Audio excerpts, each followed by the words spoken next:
ahí conectándose. Bienvenidos a su clase. No se olviden que el día de hoy estamos 29 de diciembre. Buenos días, Luciana. Profe, ¿por qué 29 de diciembre? Saben que estamos acercándonos al Bicentenario, ¿no? O sea, estamos en plena, en realidad, celebración del Bicentenario. Buenos días, Melanie, Aniel también.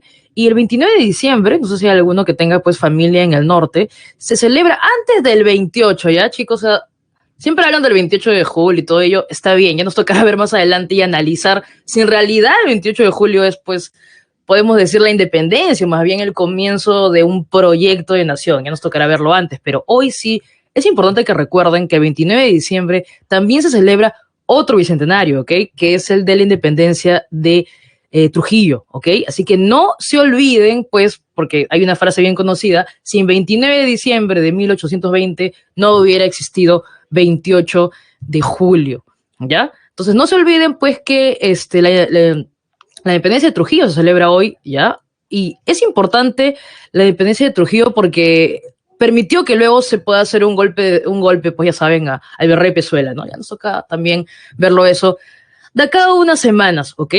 Pero justo hoy estamos semanas de historia del Perú. También creo que un 29 de diciembre es que Estados Unidos se anexa a Texas, ¿ya? Quitándole ese territorio que legítimamente era de México, ¿no? Sí, siempre recuerdo esas dos cositas para el 29 de diciembre. Ok, listo. Entonces, bienvenidos a su clase de los martes por la mañana. No tan mañana, estamos ya casi 10:06.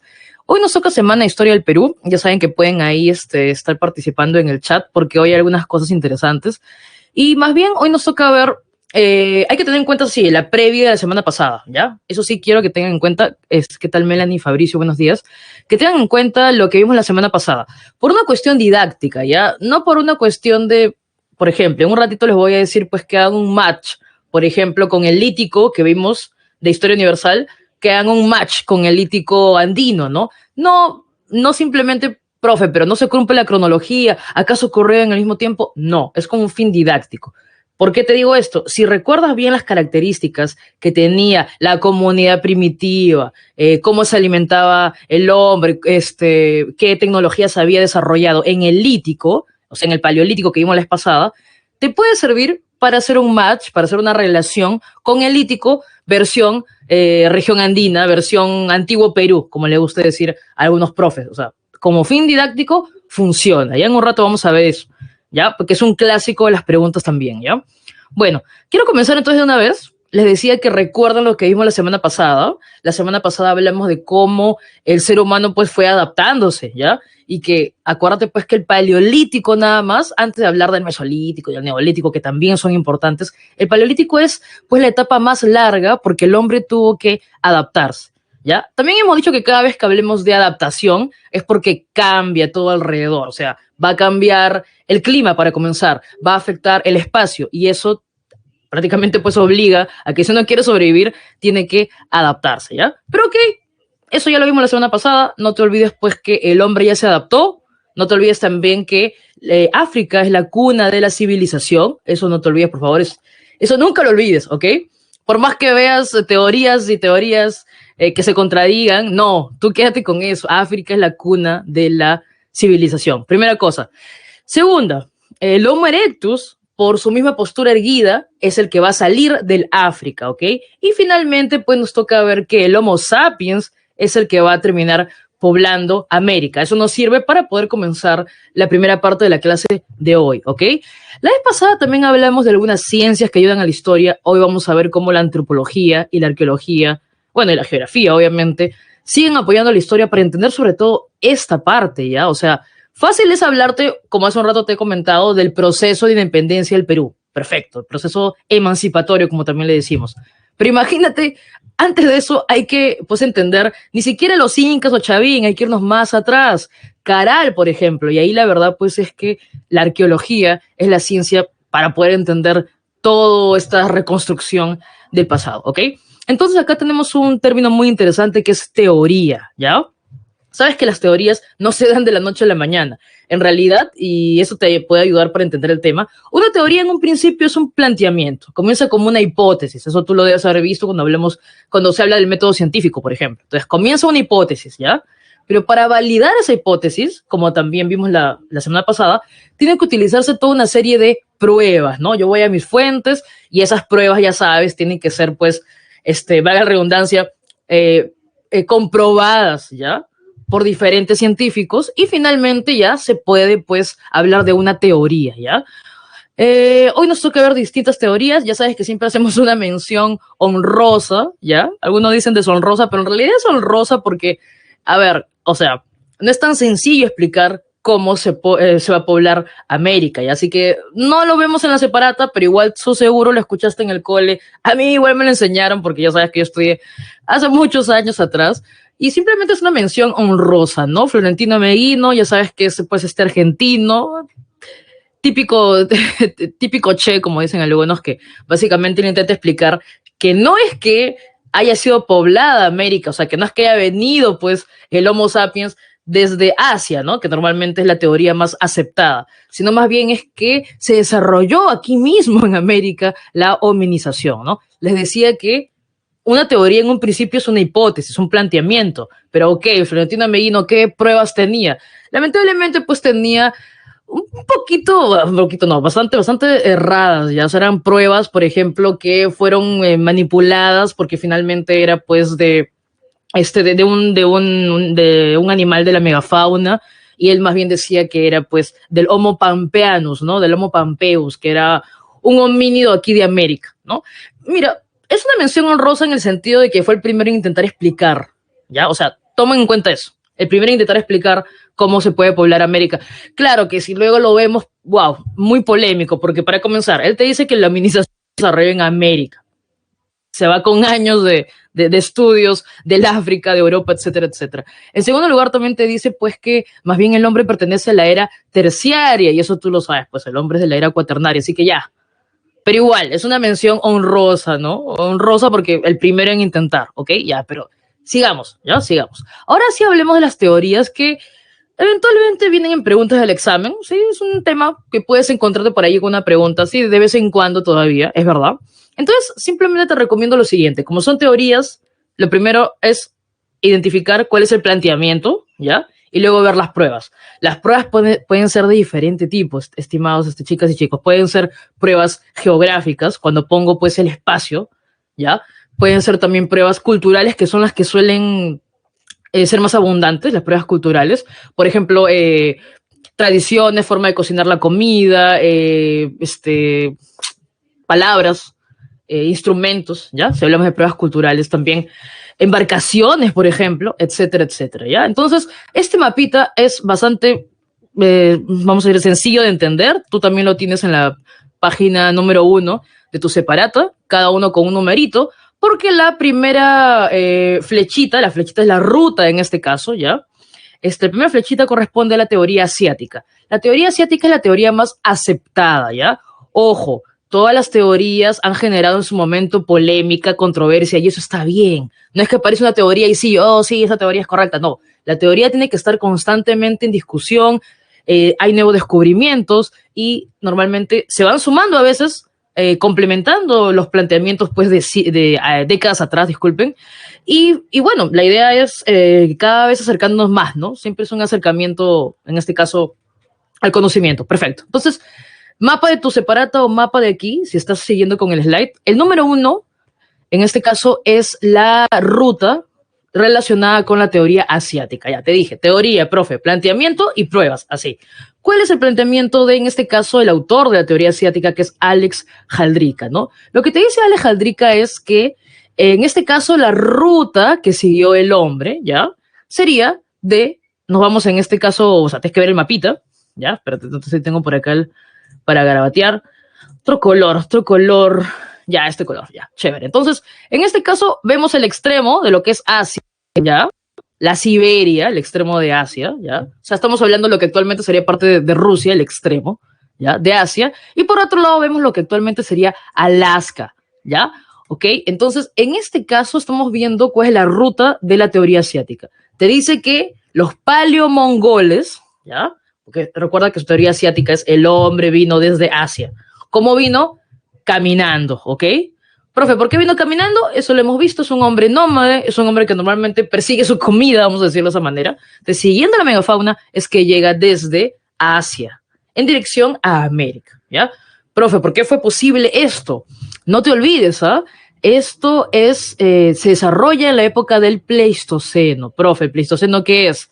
Desde 2 millones hasta aproximadamente 10.000 años, hablamos de las glaciaciones, un periodo glaciar, en el cual, bueno, el nivel del agua ha descendido y esto permite pues que se forme un puente terrestre que hace posible que pueda cruzar el hombre que está persiguiendo a los animales, ¿ya?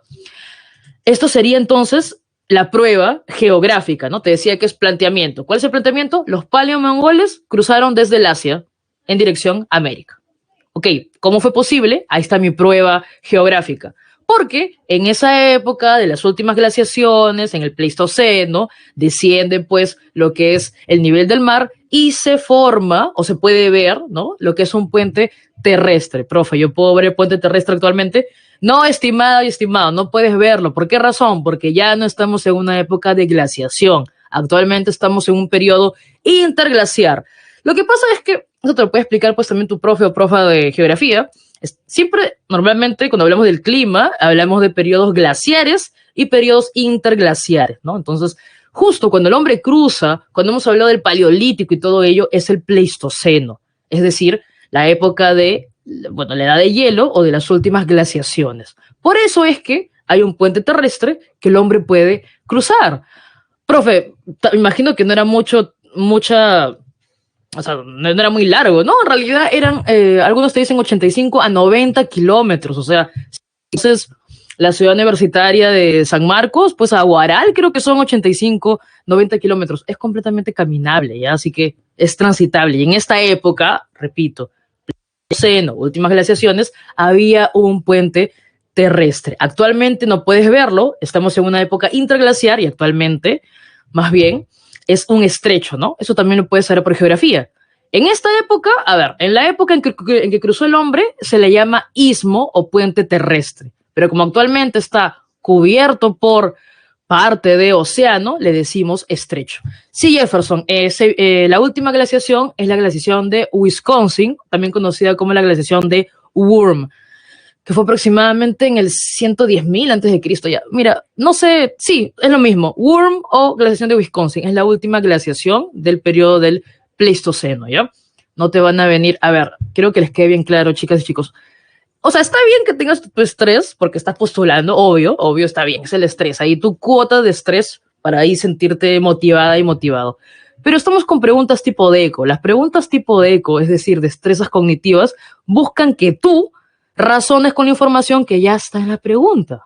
Si te das cuenta, hay preguntas que tienen un enunciado. La idea es que tú puedas utilizar esa información para contestar la pregunta. Ya no son preguntas ateras, ¿ya? Así que ya no, ya nada que al champú, no. Ahí razonando, lees tu pregunta y puedes llegar a una respuesta. Ya, listo. Entonces les decía, teoría asiática. ¿Cuál es el planteamiento? Los paleomongoles cruzaron desde el Asia en dirección a América. ¿Cómo pudieron cruzar? Por el llamado estrecho de Bering. Ojo, ¿ya? Les decía, les explicaba, sin querer hacerlo muy largo ni nada. En esa época, como había un puente terrestre, puedes encontrarlo en el libro Puente Terrestre. Puedes encontrarlo como el Istmo de Bering, ¿ya?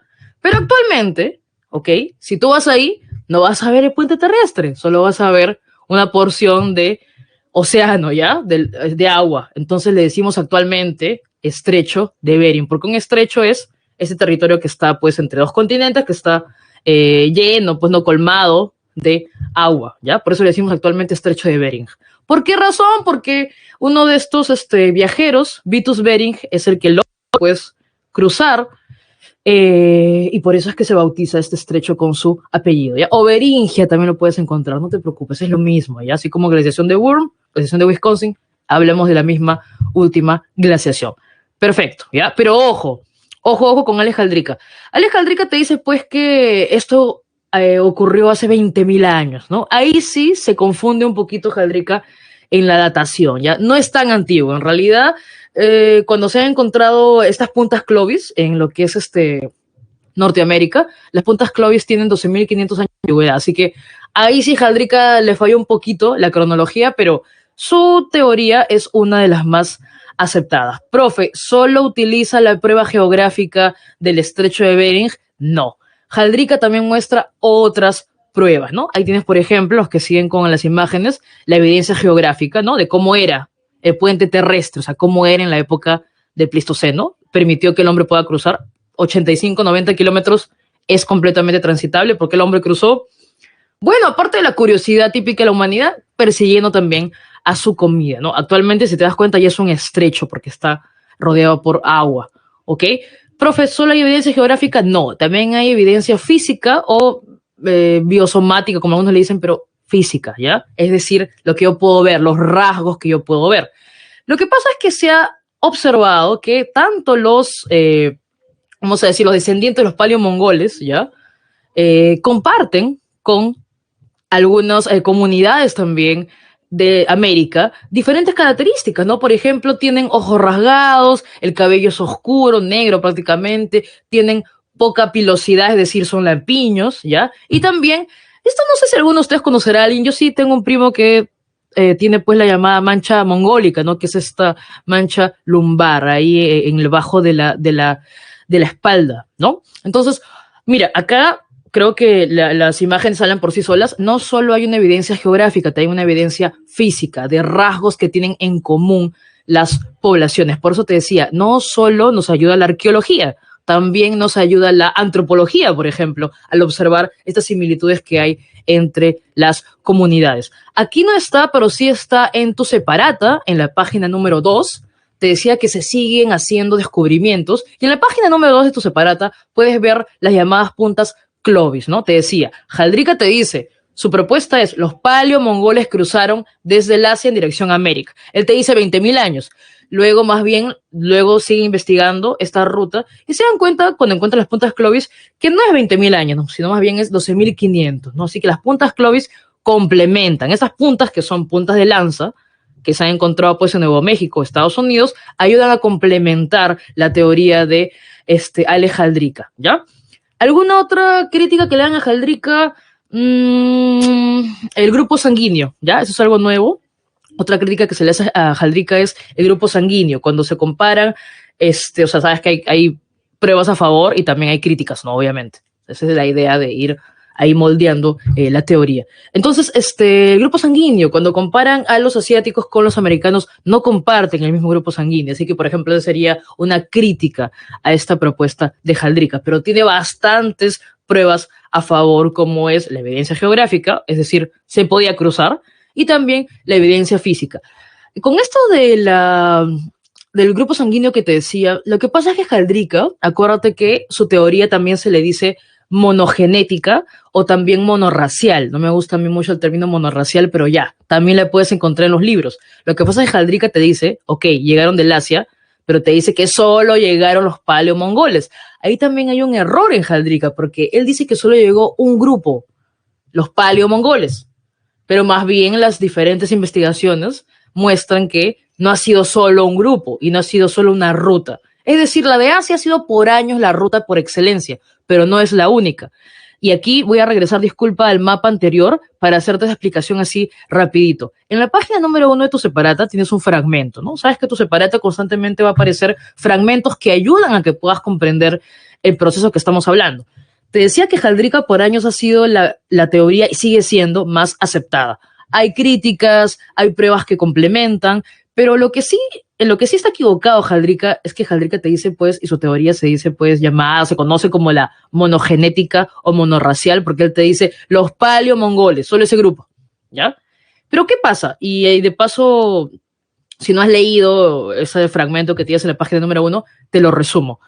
Si observas aquí, o ya, mentalmente, ok, o estás en la separata, el continente americano, ok, ya, si bien habían descendido el nivel del mar, si bien estaba el puente terrestre de Bering, perfecto, si bien había un puente terrestre en lo que es la Siberia en dirección a Alaska, es decir, había tierra, en otros lados, en otras partes de América, sí había casquetes de hielo, ¿ya? Si bien Alaska no estaba congelada, sí estaba congelado, por ejemplo, la parte de lo que es Canadá actualmente. Profe, eso a mí, o sea, para que si bien cruzaron los paleomongoles, no pudieron seguir descendiendo a América.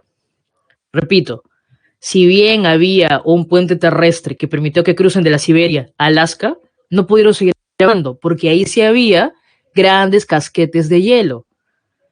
Ya. ¿Para qué sirve esta explicación? No pudieron seguir, ¿ya? No pudieron seguir. Pero ¿qué pasa si yo te digo que actualmente se está estudiando el llamado hombre de Monteverde en Chile, que hasta la actualidad, no está en tu separata, obvio, porque se sigue investigando, todavía no es una teoría allí, ¿ok?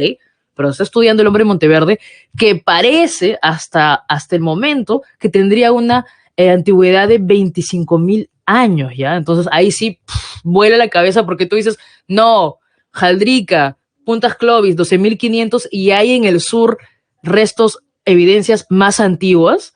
Entonces, repito, la teoría de Jaldrica es correcta, ¿ya? Pero lo único podemos decir que sí es criticable y que demostrable que no es 100% real es que son los paleomongoles, ¿ya? Eso te explicaba esto. Como acá había casquetes de hielo en lo que es actualmente Canadá y parte de Estados Unidos, el hombre cruzó, es verdad, pero no pudo seguir descendiendo hacia Sudamérica, ¿ya? Y si en Sudamérica se encuentran, que es verdad, y acá un par de años, tú ya ingresaste obviamente, ¿no? Pero acá un par de años ya se descubre pues que evidentemente el hombre de Monteverde que se está estudiando, los últimos ya creo que ya son 8 o 10 años, se está estudiando actualmente, tiene esa antigüedad, con más razón decimos, sí, el hombre llegó en esa dirección desde el Asia, pero no fue la única ruta, ¿ok? Eso lo quiero que entiendan porque es parte de las conclusiones. No solo llegaron por el Asia, pero sí está demostrado que llegaron desde esa dirección, ¿ya? Eso es lo que quiero que tengas en cuenta. Ese es el resumen prácticamente que tienes ahí en tu separata, porque ahí te explica que había un puente terrestre, pero que en otras partes del territorio habían casquetes de hielo. Sigamos entonces. Otra teoría, porque les decía, la teoría asiática es la más aceptada, pero no es la única, ¿ok? La teoría oceánica. En este caso, la teoría oceánica, ya de Paul Rivet, más bien te dice que no fue un solo grupo humano, como fue el caso de Jaldrica. Él te dice más bien, pues, puedes encontrarla como polirracial, a veces también dicen, ¿no? Vamos a utilizar el término raza, pero también así le ponen en los libros. La teoría oceánica te dice que fueron dos grupos humanos los que van a llegar, ¿ya? Los polinesios y los melanesios. Profe, yo no sé qué es la Polinesia y qué es la Melanesia. Ya, la Melanesia, por ejemplo, es Papúa Nueva Guinea, Fiji, Isla Salomón, ¿ya? Y la Polinesia es Samoa, por ejemplo, ¿no? O sea, bueno, más fácil es explicarlo cuando hay un mapita, lo tienes ahí en tu mapita de la página número 1, ¿ya? Y hace un rato también enseñé en el slide. Son todos esos puntitos que ves, esas islas, ¿ya? Son archipiélagos de Oceanía, por eso se llama la teoría oceánica, ¿ya? Lo primero, es polirracial porque te dice que los polinesios y melanesios van a llegar, ¿no? En este caso, profe, ¿a dónde llegan? ¿Llegan a Norteamérica? ¿Llegan a Sudamérica? Llegan a Centroamérica y a Sudamérica. ¿Cómo llegan, profe? Lo tienes aquí en el slide y también lo tienes en tu separata, página número 2. Llegan con embarcaciones, ¿ya? Llegan con embarcaciones, que el término correcto es llegan con catamaranes o con estas embarcaciones y aparte de la tecnología de lograr una embarcación, van a ayudarse por las corrientes marinas, ¿ya? Esto es muy interesante, también lo vas a ver en tu curso de geografía.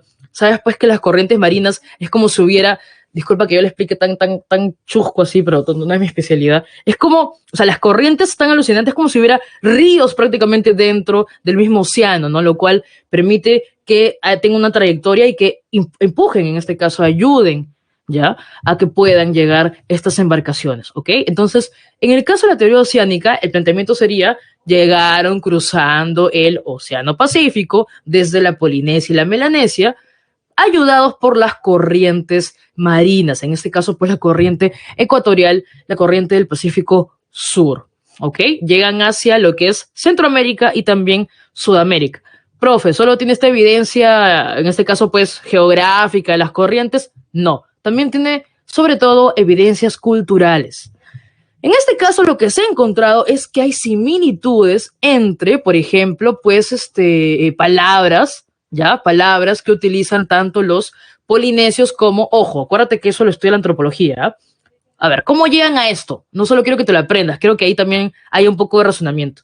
Lo que pasa es que investiga el antropólogo a tribus, comunidades que actualmente existen en parte de Sudamérica y las compara con comunidades, tribus que existen en lo que es Oceanía, ¿ya? Entonces ahí encuentra que hay similitudes, ¿ya?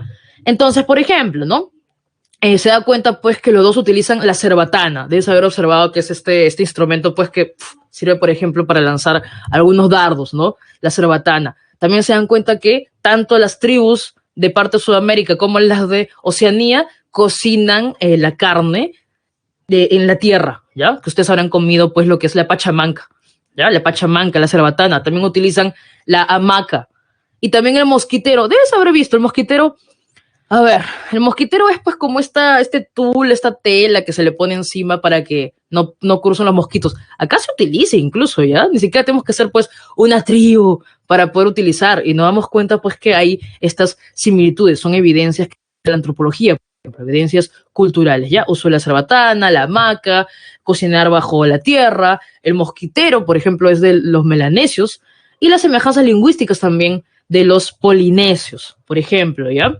Sí, es bien alucinante cómo los maorí que son polinesios, tienen semejanzas, por ejemplo, con algunas palabras del quechua, ¿ok? Semejanzas lingüísticas, ¿ya? Y semejanzas culturales como la pachamanca. Listo, es en el caso de la teoría oceánica, pero acá hay un plus, ¿no? Hay un plus que siempre es bien, bien alucinante. Hay un viajero llamado, pues, Thor Heyerdahl, Thor como el hijo de Odín, ¿sí?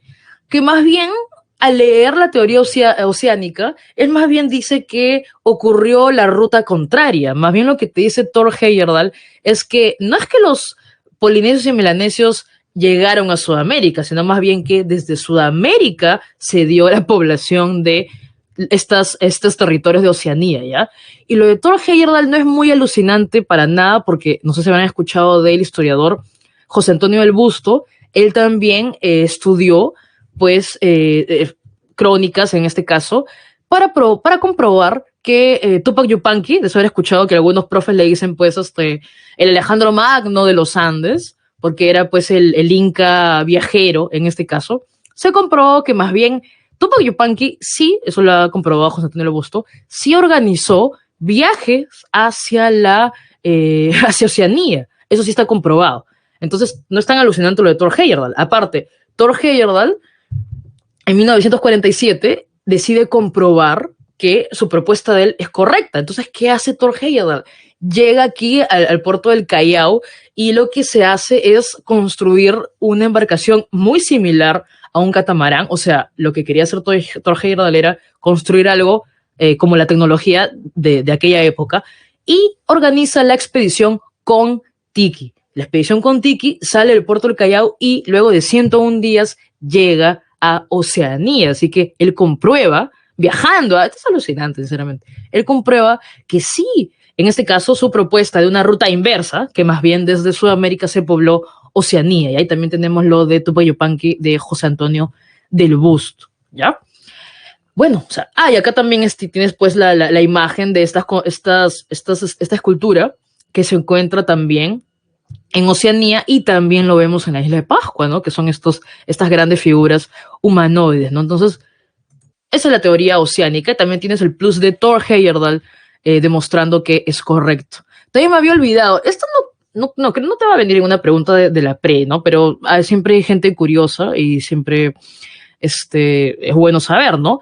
Que más bien hay otro autor que se llama también Hossein Belloni que complementa la ruta de la teoría asiática, ¿ya? Él te dice que llegaron también del Asia, pero no solo por el puente terrestre, sino también con embarcaciones por la ruta de las islas Aleutianas y ayudadas por la corriente de Kuroshiwo, ¿no? Estoy dándote extras nada más. También recuerdo otra pregunta típica que me han hecho en otros salones. Profe, ¿qué es la eustasia glacial? Ya, para los que les gustan así los términos duros, así científicos y técnicos, ya. Ese fenómeno geológico por el cual, pues, en el Pleistoceno el nivel del mar desciende, ya, esa es la eustasia glacial. Por si acaso la encuentras por allí, eso es la eustasia glacial. Perfecto. Tenemos ahora la penúltima teoría, la teoría australiana. Esta teoría sí ha sido bastante polémica, ¿ya? ¿Por qué razón? La propuesta de Méndez Correa es que en este caso se va a cruzar, ¿no? Se va desde, o sea, va a haber una ruta, ¿ya? Va a haber una ruta desde lo que es, pues, las islas del Pacífico Sur, ¿no? Cruzando lo que es la Antártida, para luego llegar a lo que es Tierra del Fuego y la Patagonia. ¿Por qué te digo que es aquí? Bueno, acá está, sé que está un poco pequeñito, pero ahí está la ruta, ¿no? Australia, Tasmania, Islas Auckland, luego la Antártida, luego pues Tierra del Fuego y la Patagonia, ya, así llegó a Sudamérica. ¿Por qué es polémica? Porque hasta la actualidad, chicos y chicas, sabemos cómo es de difícil la Antártida. Entonces, ¿te imaginas en ese tiempo cruzar la Antártida? Por eso es polémica y hay mucha crítica ahí en cuanto a Méndez Correa. Pero Méndez Correa te dice pues que en esa época se vivió el llamado optimum climático, ¿no? O a veces también aparece como optimus climaticus, que permitió que la temperatura no sea tan fría y el hombre pudiera cruzar.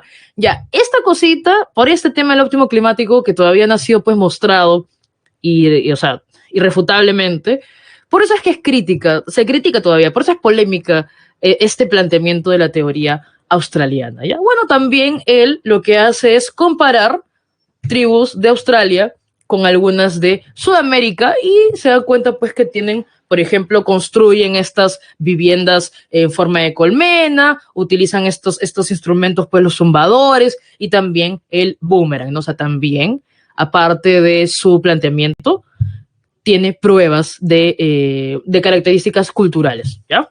Y acá viene una última teoría, que es la teoría casi, o sea, nueva. Esto es muy interesante, te decía, el hombre Monteverde también se está estudiando actualmente, o sea, se está estudiando, se están encontrando nuevas evidencias, ¿ya? Aunque esta teoría no es tan nueva, creo que ya tiene ya 15 años, pero comparada con las demás que son de inicio del siglo XX, es bastante nueva, ¿ya? La teoría noratlántica, su mismo nombre lo dice. Hasta ahora hemos dicho Asia, hemos hablado de Australia, Oceanía, todo lo que es Oceanía, pero acá más bien te dice teoría noratlántica. ¿Por qué se llama noratlántica? Porque está hablando del océano Atlántico Norte, por eso se llama teoría noratlántica. Acá sí es para volarte la cabeza. ¿Por qué? Porque el planteamiento es que no habla de Asia, no habla pues ni de Oceanía, sino te dice que más bien desde Europa llegaron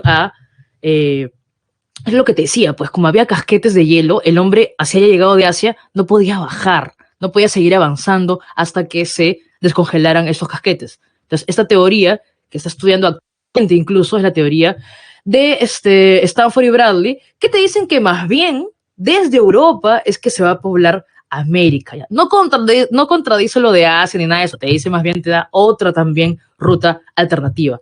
Los europeos van a migrar la ayuda de algunas embarcaciones porque todavía están aprovechando pues los últimos tiempos de la glaciación de Worm, ¿ok? En este caso lo tienes también la ruta, acá está, voy a regresar un ratito solo para que vean las rutas, disculpen, acá está, ¿no? La ruta número 1, Estrecho de Bering. La ruta número 2, utilizando pues la corriente del Pacífico Sur, ¿ok? Por eso decimos la corriente transpacífica. Luego sería la número 3, Australia, en dirección a lo que es la Patagonia, a Sudamérica. Y finalmente, esta teoría que está estudiando actualmente es que más bien desde Europa se va a llegar hasta lo que es América del Norte, ¿ya? Entonces, regresamos aquí. Profe, ¿cuál es la prueba de ellos, no? O sea, ¿cuál es la prueba? Lo que pasa es que, te decía, que complementando a Jaldrica se han encontrado las puntas Clovis, ¿no? Que como puedes ver es una punta de lanza. Cuando decimos puntas, disculpa que asuma que ya sabes, disculpa, para los que no saben, cuando decimos puntas, estamos hablando de herramientas líticas hechas pues con piedra, son puntas de lanza, básicamente. Entonces, si te das cuenta, o si estás ahí con tu separata, las puntas Clovis que estaban en tu página número 2 son de una forma, ¿ya? Las puntas Clovis son las típicas, pues así, te dicen punta de pedúnculo, ¿no? ¿Ya? Esas son las puntas Clovis, 12.500 años antes de Cristo, ¿ya? Pero si te vas a la página número 3, hay una punta mucho mejor trabajada, ¿ya? Espera, Jefferson, ahora te explico eso. Ahora te explico eso, no te vayas a bloquear. Tranquilo, sí, ahora te explico eso. La prueba, la comparación que se hace, se compara, pues, a ver, en este caso, si estás siguiendo acá con las imágenes, ¿ya? O lo tienes en tu separata, ¿ya? En la página número 2 de tu separata está la punta Clovis. Yo la tengo acá a la mano derecha.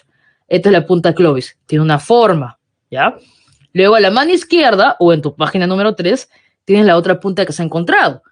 Es una punta que se ha encontrado en Norteamérica y si la comparas no son similares. Más bien esta punta que se ha encontrado en Norteamérica es una punta que se parece a las puntas que se hacían en Europa, puntas de la cultura solutrense. Se le dice cultura, tradición, porque es el estilo de hacer de las armas, ¿ya? Entonces, si te das cuenta, o sea, si lo comparas, yo sé que no las tienes en físico, yo que más quisiera también compararlas ahí.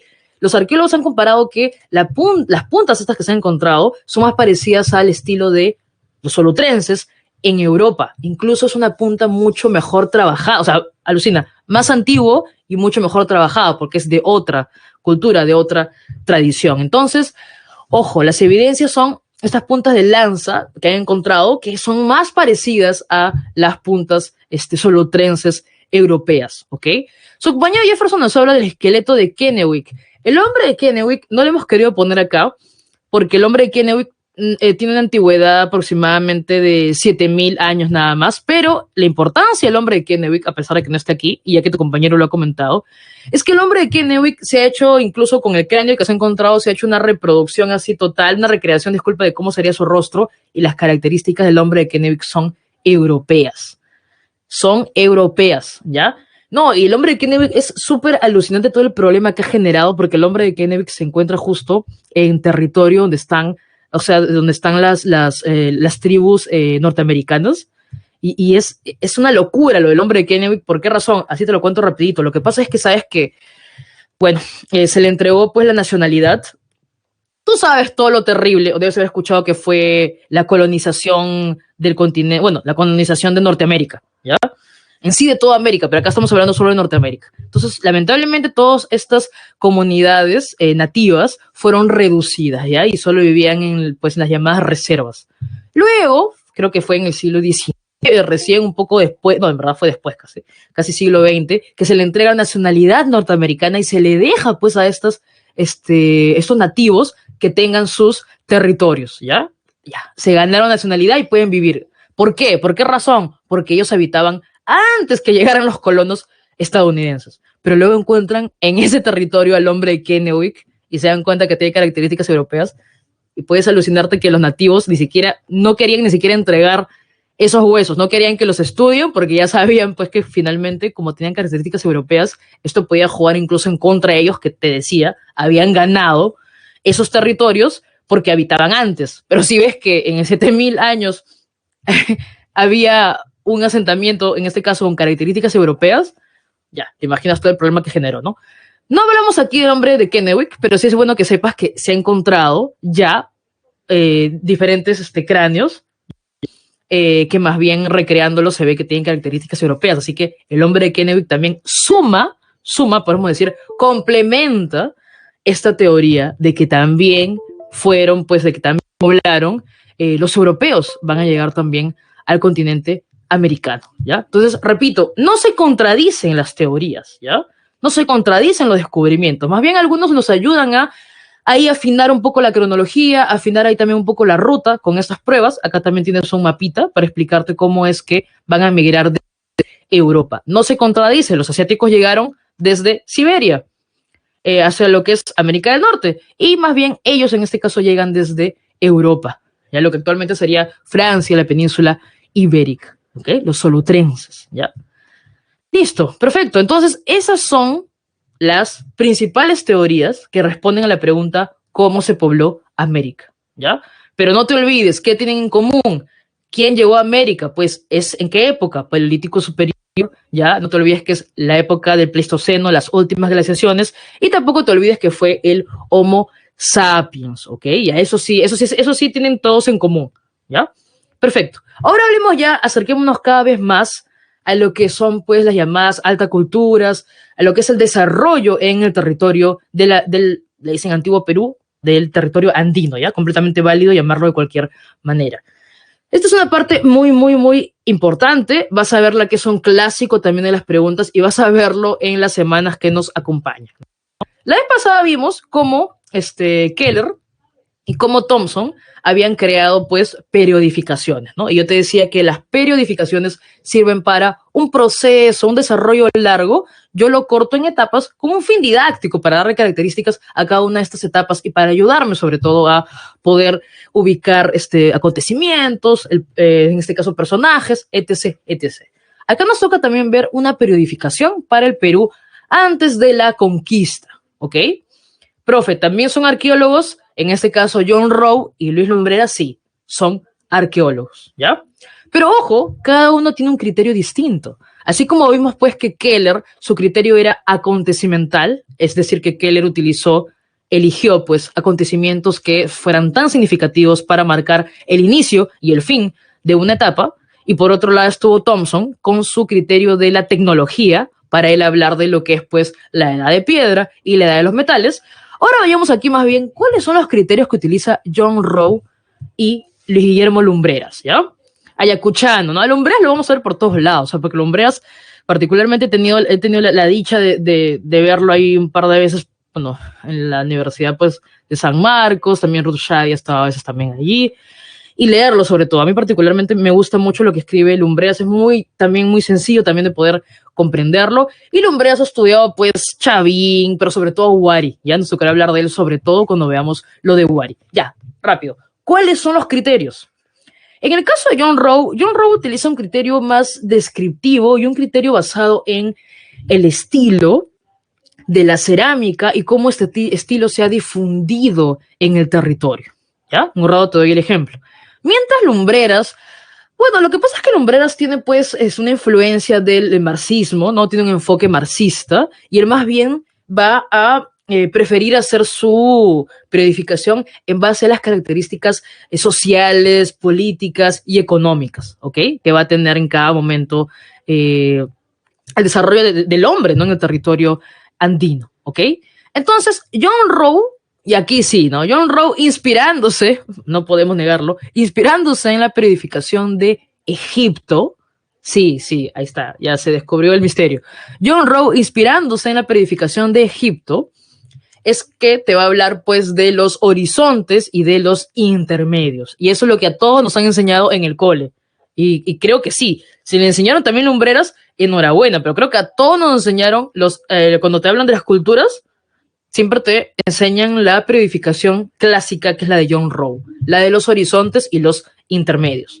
Por ejemplo, en un horizonte que encuentras a Chavín, ¿no? Hasta horizonte temprano, horizonte medio, encuentras a Tiahuanaco y Wari, y en el horizonte tardío encuentras a los incas. Si te das cuenta, utiliza horizonte temprano, así como te vamos a ver luego nosotros cuando hablemos de Egipto, el imperio antiguo y todo eso ya se inspira pues en la periodificación de Egipto para hacer esta distinción entre horizontes e intermedios. Les pregunto, alguna señorita, jovencito, se acuerda, le explicaron cuál era la diferencia para yo saber cuándo era un horizonte, cuándo era un intermedio? O sea, definitivamente tiene que haber una diferencia, ¿ya? ¿Alguien puede explicarlo? ¿Se acuerda? Ojo, te estoy diciendo que John Rowe utiliza el criterio de la cerámica, cómo va evolucionando y cómo también se difunde este estilo de la cerámica, ¿ya? Ese es el criterio que utiliza John Rowe, ¿ya? Entonces, alguien ahí creo que está escribiendo, Samantha, a ver, dale, para poder ahí hacerles la explicación en caso no quede claro.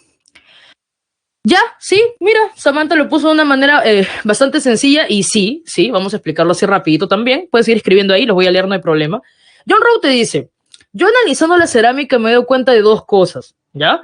Que en algunos momentos hay un estilo de cerámica que todos lo tienen, lo van a querer. Voy a ver esa cerámica que influye en todo el territorio. Pero hay otros momentos donde veo que la cerámica tiene un estilo bastante particular. Exacto. Sí, Jefferson, ya. Perfecto. Gracias, Vilma, Jefferson y Samantha. Otra vez entonces. John Rowe dice, ya. Yo voy a organizar, ¿ya? En base a el estilo, cómo va evolucionando la cerámica y sobre todo la influencia que tiene. Entonces él te dice, ¿ya? Un horizonte es cuando hay un estilo de cerámica que se impone en la mayoría del territorio. Por eso sus compañeros dicen expansión, abarca el territorio. Exacto, completamente válido. En cambio, los momentos de los intermedios va a ser el momento donde veo que la cerámica va a tener más bien características regionales, bien particulares. ¿Ya? Perfecto. Profe, pero John Rowe solo habla de la cerámica. ¿Y qué pasa si no hay cerámica? Ah, ya. ¿Qué te dice John Rowe? John Rowe te dice, ok, Cuando hay cerámica en adelante, horizontes e intermedios. 3 horizontes y 2 intermedios. Antes de la cerámica voy a llamarle el precerámico, ¿ya? El precerámico. Y en esa transición, porque sabes que siempre hay transición entre el precerámico y los horizontes, voy a llamarle periodo inicial, ¿ok? Entonces, John Rowe, su criterio es la cerámica, el estilo, ¿ok?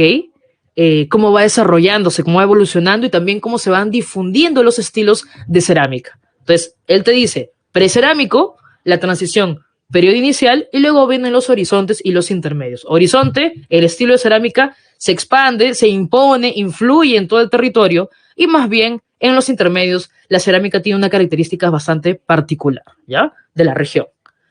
Mira, a mí me gusta John Rowe, es la clásica, es la que siempre te enseñaron, pero bueno, aquí en la pre nos sirven los dos, y a mí particularmente me gusta mucho más la periodificación de lumbreras, ¿ya? Lo que pasa es que él te da un poquito más pues, de características más bien sociales y económicas, ¿no? Y políticas también. En el caso de Lumbreras te decía que él, pues, esta influencia marxista utiliza más bien, va a describir las características que tiene esta sociedad, ¿ya? En cuanto a lo político-económico, ¿ya? Él más bien te dice, y acá te decía, que te ayude bastante la clase pasada que hemos visto, ¿ya? Lumbreras te dice, bueno, más bien en un principio, si nos damos cuenta, aquí el hombre cuando llega, Homo sapiens, paleolítico superior, tiene características, pues, ¿no? De la típica comunidad primitiva, de las bandas, de cazadores. Entonces él te dice lítico, solo que versión peruana, ¿no? Lítico peruano. Está, te dice lítico. Luego te habla más bien del arcaico. Profe, ¿qué sería el arcaico? Ya, ahí haces tu match, pues. Si el lítico tiene características del paleolítico que vimos la vez pasada, aquí más bien el arcaico va a tener las características, profe, ¿con qué hago match? ¿Con qué lo relaciono? Al arcaico lo vas a relacionar con el mesolítico y el neolítico, ¿ok?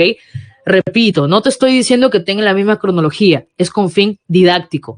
Aprendes bien tu clase de Historia Universal que vimos la vez pasada, te aprendes bien, entiendes bien las características del paleolítico y tú haces tu match con el lítico peruano. El mesolítico sería entonces, ¿qué? La primera parte del arcaico, ¿no? El arcaico inferior, que le dicen ahí. Y más bien el neolítico sería pues el arcaico superior, ¿ya? Repito, te vas a dar cuenta que se cumplen, comparten características. Profe, y en el caso de Lumbreras, no utiliza horizontes intermedios. No, él más bien te dice que hay un formativo, ¿no? Luego no está Chavín, por ejemplo. Luego vienen los desarrollos regionales, también conocido como la época de los maestros artesanos, ¿ya? Luego viene el Imperio Wari, ya, lo que alucina Lumbreras con Wari es interesantísimo. Esto, chicos, es solo la intro. Luego, las semanas que siguen, vamos a ir viendo con mucho más detalle las características del formativo y todo ello. No te preocupes, solo te estoy dando la intro, ¿ya? Para que diferencies entre Rowe y Lumbreras. Entonces, Lumbreras más bien te habla de lítico, arcaico, formativo, desarrollo regional o de los maestros artesanos, el Imperio Wari, luego la época de los estados regionales y finalmente el Imperio Inca, ¿ok? Repito, profe, la pre te pide que sepas ambos. La verdad que sí, te vas a dar cuenta de tu separata, que en algunos momentos utilizamos la periodificación de Rowe y en otros momentos la de Lumbreras. Así que se complementan, es mejor utilizar ambas. Pero eso sí, no te olvides de distinguir. Rowe, su criterio es evolución, características, desarrollo y, sobre todo, difusión del estilo de la cerámica. Y más bien Lumbreras caracteriza, le interesa, pues, el desarrollo socioeconómico en la región andina, ¿ok? Te digo, luego vamos a, con bastante calma, las semanas que siguen, seguir desarrollando. Por ejemplo, te habrás dado cuenta tu separata, y aquí también, que estamos utilizando, ¿qué periodificación? La de Lumbreras, ¿ya? Y te decía, con fin didáctico. Todo lo que vimos en el Paleolítico, recuérdalo para hablar del Lítico versión Perú, ¿ok? Profe, entonces, a ver, yo recuerdo que en el Paleolítico habían bandas, correcto. El hombre era nómade, correcto. ¿A qué se dedicaba el hombre? A profe, era cazador y recolector, economía depredadora, correcto. ¿Te das cuenta? Se sigue, se cumple.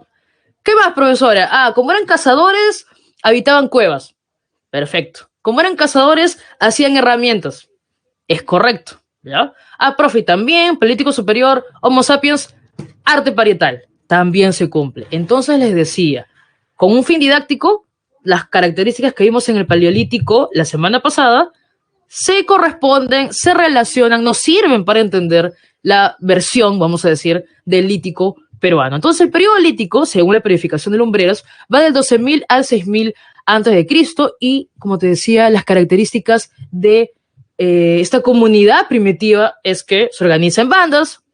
Ya les expliqué que las bandas son este núcleo, pocos núcleos familiares que básicamente se juntan con el objetivo de sobrevivir, la supervivencia, ¿ya? Son cazadores, son nómades, se protegen, porque todavía acuérdate que es la época de la última globalización, se protegen en lo que son las cuevas, las formaciones rocosas, es una economía depredadora que tiene, ya, caza, recolección, y la división del trabajo básicamente está, pues, allá, esto sí es interesante, la división está básicamente hecha en relación a, o sea, los hombres son cazadores y las mujeres, niños, ancianos se dedican básicamente a la agricultura.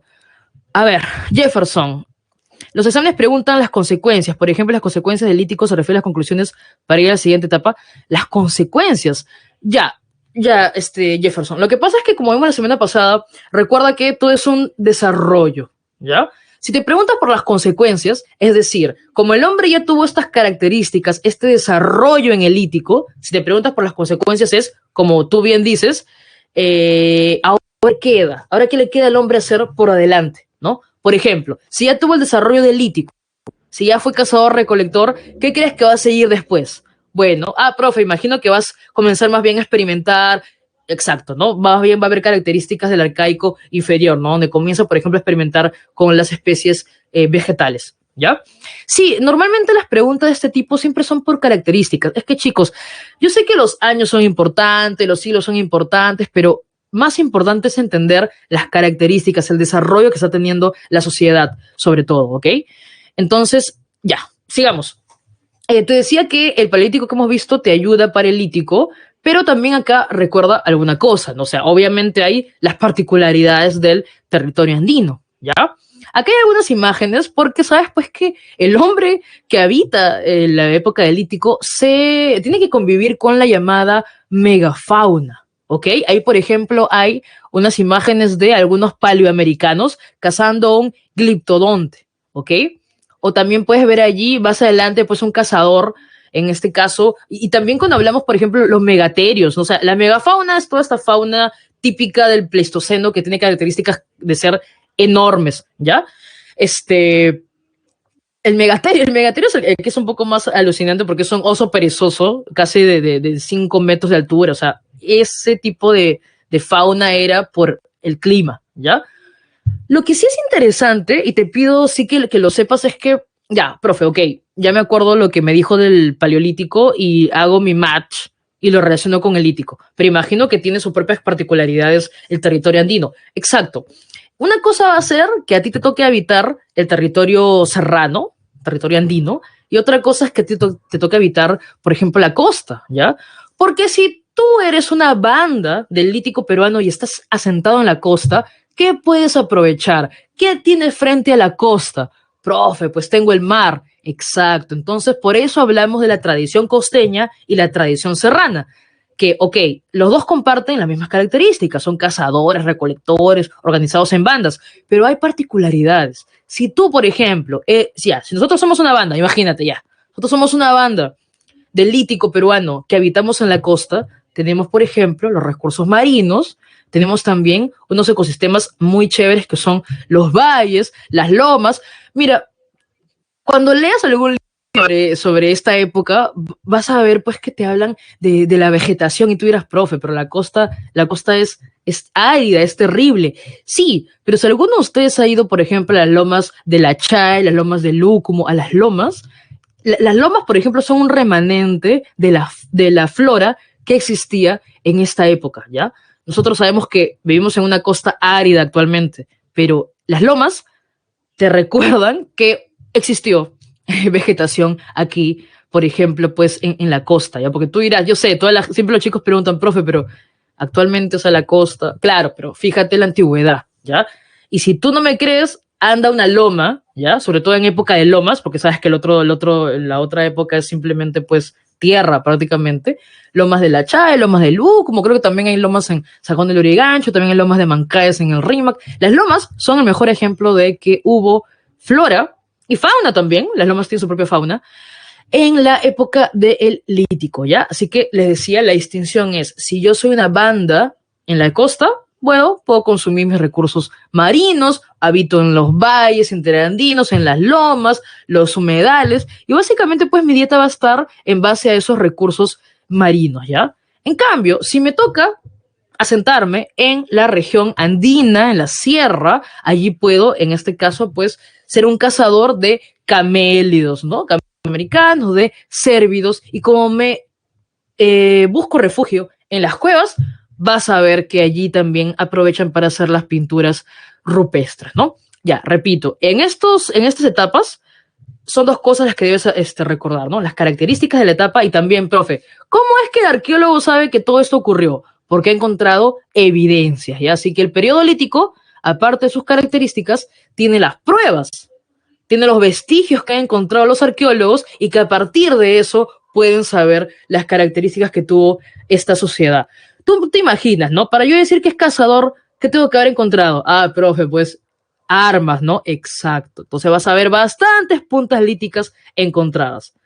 ¿Te acuerdas que también te dije la semana pasada, para que sea una fuente, cuál es la característica, aparte que me dé información, que muestre que está relacionado con presencia humana? Por eso ya no hablamos, cuando antes en los libros salía en el lítico el vestigio más antiguo de presencia humana, te salía pues paca y casa, ¿no? Como yo te comentaba la semana pasada. Ahora ya no sale eso, ¿ok? Ahora vas a ver que más antiguo es el nombre de Ayacucho o Piquimachay, ¿no? Entonces, les decía ya, si digo que es este cazador, ¿qué voy a encontrar? Puntas de lanza. Si mi evidencia tiene que demostrarme que haya habido un hombre, tiene que haber esqueletos, ya tiene que haber esqueletos. Profe, si es alguien que habita en cuevas, ¿qué puedo encontrar aparte de esqueletos? Las pinturas rupestres. Entonces, así nos damos cuenta, si una típica pregunta de este periodo, una típica pregunta, por ejemplo, te comienza a hablar de las pinturas rupestres que se encontraron en el departamento de Tacna, por ejemplo, etc., etc. Entonces, si te están hablando de pinturas rupestres, de esqueletos, de puntas líticas, ¿a qué periodo van a pertenecer? Al lítico, ¿ok? Eso es lo que quiero que te quede bien claro, por favor. No solo las características que puede hacer la relación con lo que vimos la semana pasada, sino sobre todo las evidencias que han encontrado los arqueólogos para... Ah, ya. A ver, Yulimar me dice, profe, ¿qué se refiere con la característica de la sociedad sin diferencias sociales? Ya, lo que pasa es que, como también te decía la semana pasada, en la banda del Paleolítico, o en este caso en la banda del Lítico peruano, todos nos juntamos con un mismo objetivo. ¿Cuál es? Sobrevivir, cazar. No hay distinciones. La única distinción que hay en esta época, según algunos antropólogos te dicen, es el más veloz, el mejor cazador, que a la larga va a terminar siendo el líder. Pero todavía no es una sociedad jerárquica. Para que haya la típica, tú sabes, ¿no? Tu pirámide social, cuando hay una pirámide, cuando arriba hay una élite que gobierna, ahí ya decimos que hay diferencias sociales, que hay jerarquías. Eso todavía no, porque yo les decía la semana pasada que el hombre tiene también muchas necesidades, ¿no? Y primero son las básicas: sobrevivir, despertar otro día vivo, comer, vestirse. Cuando eso ya está, sigo buscando qué más hacer y la sociedad se va volviendo más compleja. Y ya te comenté, por ejemplo, que cuando la agricultura aparece, cuando yo produzco, cuando ya manejo esas técnicas y cuando produzco incluso más de lo que yo necesito para sobrevivir y comienzo a acumular el excedente y comienzo a intercambiarlo y comienzo yo a decir, esta es mi propiedad privada, ahí ya comienza a haber distinciones. ¿Te acuerdas? También decíamos la semana pasada, cuando aparecen, por ejemplo, los objetos de lujo. ¿Para qué son los objetos de lujo?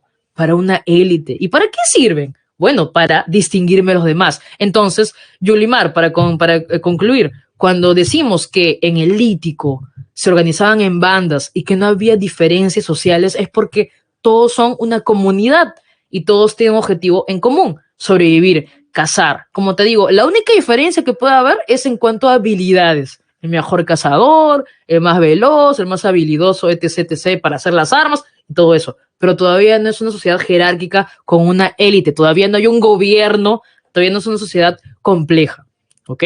Entonces, no hay diferencias sociales, todavía no hay una pirámide social. Eso se va, pues les digo, es un desarrollo que hay en la sociedad y se va volviendo cada vez más compleja. Pero acá todavía no, acá lo que te digo es que hay que sobrevivir, hay que cazar, hay que amanecer vivo al siguiente día. Por eso hay que mantenernos juntos y por eso hay caza colectiva. Pero todavía no es compleja, ¿ya?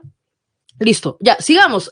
Profe, ¿cuáles son los sitios más representativos del periodo lítico? Bueno, acá sí tienes tu memotecnia, ¿no? Acá sí hay memotecnia. Pichitopala, esa es la memotecnia para esta parte. Los demás no tienen memotecnia, solo el lítico tiene memotecnia. O pueden ir inventando y me dicen y así vamos compartiendo la información, pero el lítico sí tiene memotecnia. Pichitopala, ¿ya? Pi de Piquimachay, Chi de Chivateros, To de Toquepala, Pa de Paiján y La de Lauricocha. El lítico sí tiene memotecnia, Pichitopala. Entonces vamos por partes, ¿ya? Profe, Pichitopala, Pi de Piquimachay, que algunos le dicen el nombre de Ayacucho, pero acá nos quedamos con Piquimachay, ¿ok? Son los restos líticos más antiguos. ¿Te acuerdas que te dije Pacaicasa? Ya te olvidas porque Pacaicasa se demostró que eran, pues, roca erosionadas prácticamente, que habían caído de estalactitas en este caso. Pero Piquimachay sí se ve el trabajo que hay. Entonces, Piquimachay es importante, está en Ayacucho, son los restos líticos más antiguos, son las puntas, las herramientas de piedra más antiguas que se han encontrado. Transhumancia estacional. Ya, transhumancia, o alguien que es transhumancia estacional es como hablar un poco del seminomadismo, ¿no? En este caso, la banda todavía es nómade, se va moviendo porque el clima va cambiando, pero en el caso de transhumancia estacional es que por temporada se queda y cuando el clima se pone un poco más difícil, recién va avanzando, ¿ok? O sea, transhumancia estacional es que por estaciones se moviliza, básicamente, ¿ya? Bueno, o sea, no es completamente nómade, sino más bien hay condicionantes, solo en estaciones se va movilizando, ¿ya? Esto sí se observa acá también bastante en el territorio andino. Bueno, les decía entonces Pi de Piquimachay, restos líticos más antiguos, luego sería Chivateros. En Chivateros no solo se encuentran herramientas, sino hay algo más interesante. Es todo un taller lítico y sobre todo una cantera, es decir, encuentro de dónde sacan la piedra, ¿ya? Mira, yo me imagino a los arqueólogos ahí alucinando porque tenían todo su contexto arqueológico, la cantera, de dónde sacan la piedra, y luego todo un taller lítico, ¿ya? Por ejemplo, eso se ve sobre todo, acá también tengo un dibujito C, pero también está en tu separata, es en la página, sí, número 6, para que veas de lo que te hablo, ¿ok? En Chivateros se encuentran las llamadas preformas. Una preforma no es otra cosa que, su mismo nombre lo dice, es una piedra que está pues todavía sin acabado, ¿ya? Lo cual, repito, a los arqueólogos les permite ver cuál es, por ejemplo, eso lo ves en tu página, la parte de abajo de la página número 6 de tu separata, en la parte derecha. Ahí, por ejemplo, puedes ver cómo se va trabajando la piedra hasta llegar a una punta ya con acabado, terminada. ¿Ves, por ejemplo, la página número 6, en la parte inferior, mano derecha, está una pieza con un retoque mínimo, luego está la preforma que se encontraron en Chivateros, luego está, si te das cuenta, más trabajada, una típica pieza foliácea, como las de la Lauricocha, foliácea es con forma de hoja, y finalmente ves la típica punta proyectil que, por ejemplo, se encuentra en Paiján, ¿no? Entonces, ojo, otra vez, mientras Piquimachay son los restos líticos, las herramientas más antiguas, en Chivateros, en Lima, ya hay todo un contexto. Está la cantera de donde sacó la piedra y está sobre todo todas las herramientas. Está un taller lítico y ahí encuentro las preformas, es decir, estas formas todavía sin acabado, que me muestran cuáles son los pasos para poder hacer, por ejemplo, estas puntas de proyectil, ¿ok?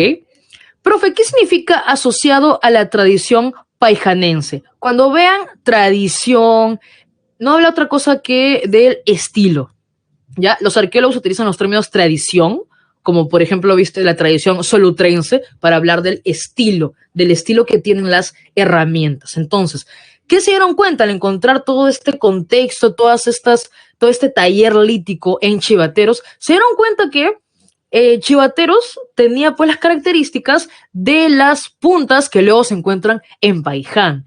Entonces, profe, ¿eso qué me habla? Pues que pertenecen a un mismo estilo, que desarrollan un mismo estilo de herramientas, como que están en la costa, básicamente, ¿no? Entonces, Pichitopala, Toquepala. Toquepala son, además de herramientas líticas, es importante, si queda ubicado en Tacna, una cueva, la cueva de Toquepala, las pinturas más antiguas, y aparte de las más antiguas, son las más conocidas, ¿ya? Las pinturas de Toquepala salen en todos lados, son las pinturas más conocidas, ya son las más, ¿verdad? Son las más famosas, las más pop, sinceramente, ¿ya? Así que Toquepala son las pinturas rupestres más antiguas, la cueva de Toquepala. Pichitopala.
Ya, ahora sí me escuchan. Ya, ya, tranquilos, relájense.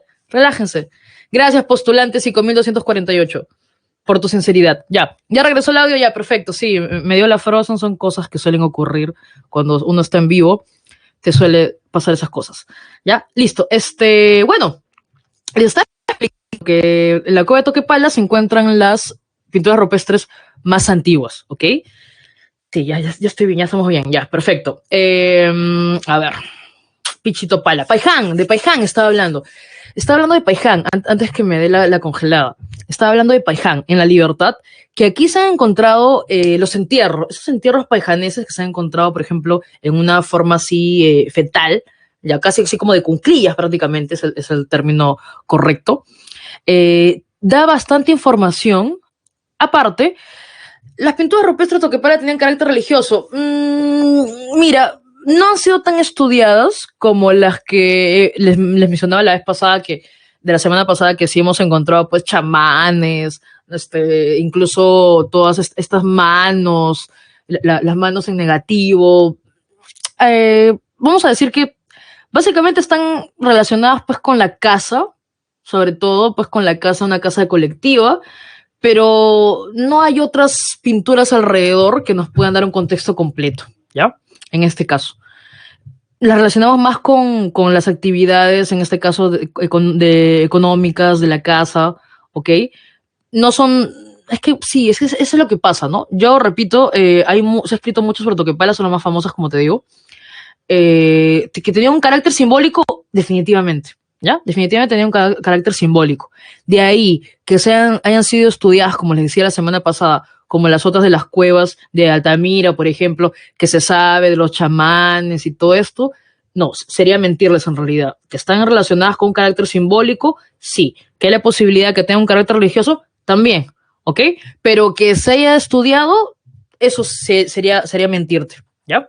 Gracias por avisarme. Sí, sí, me dio ya regresamos.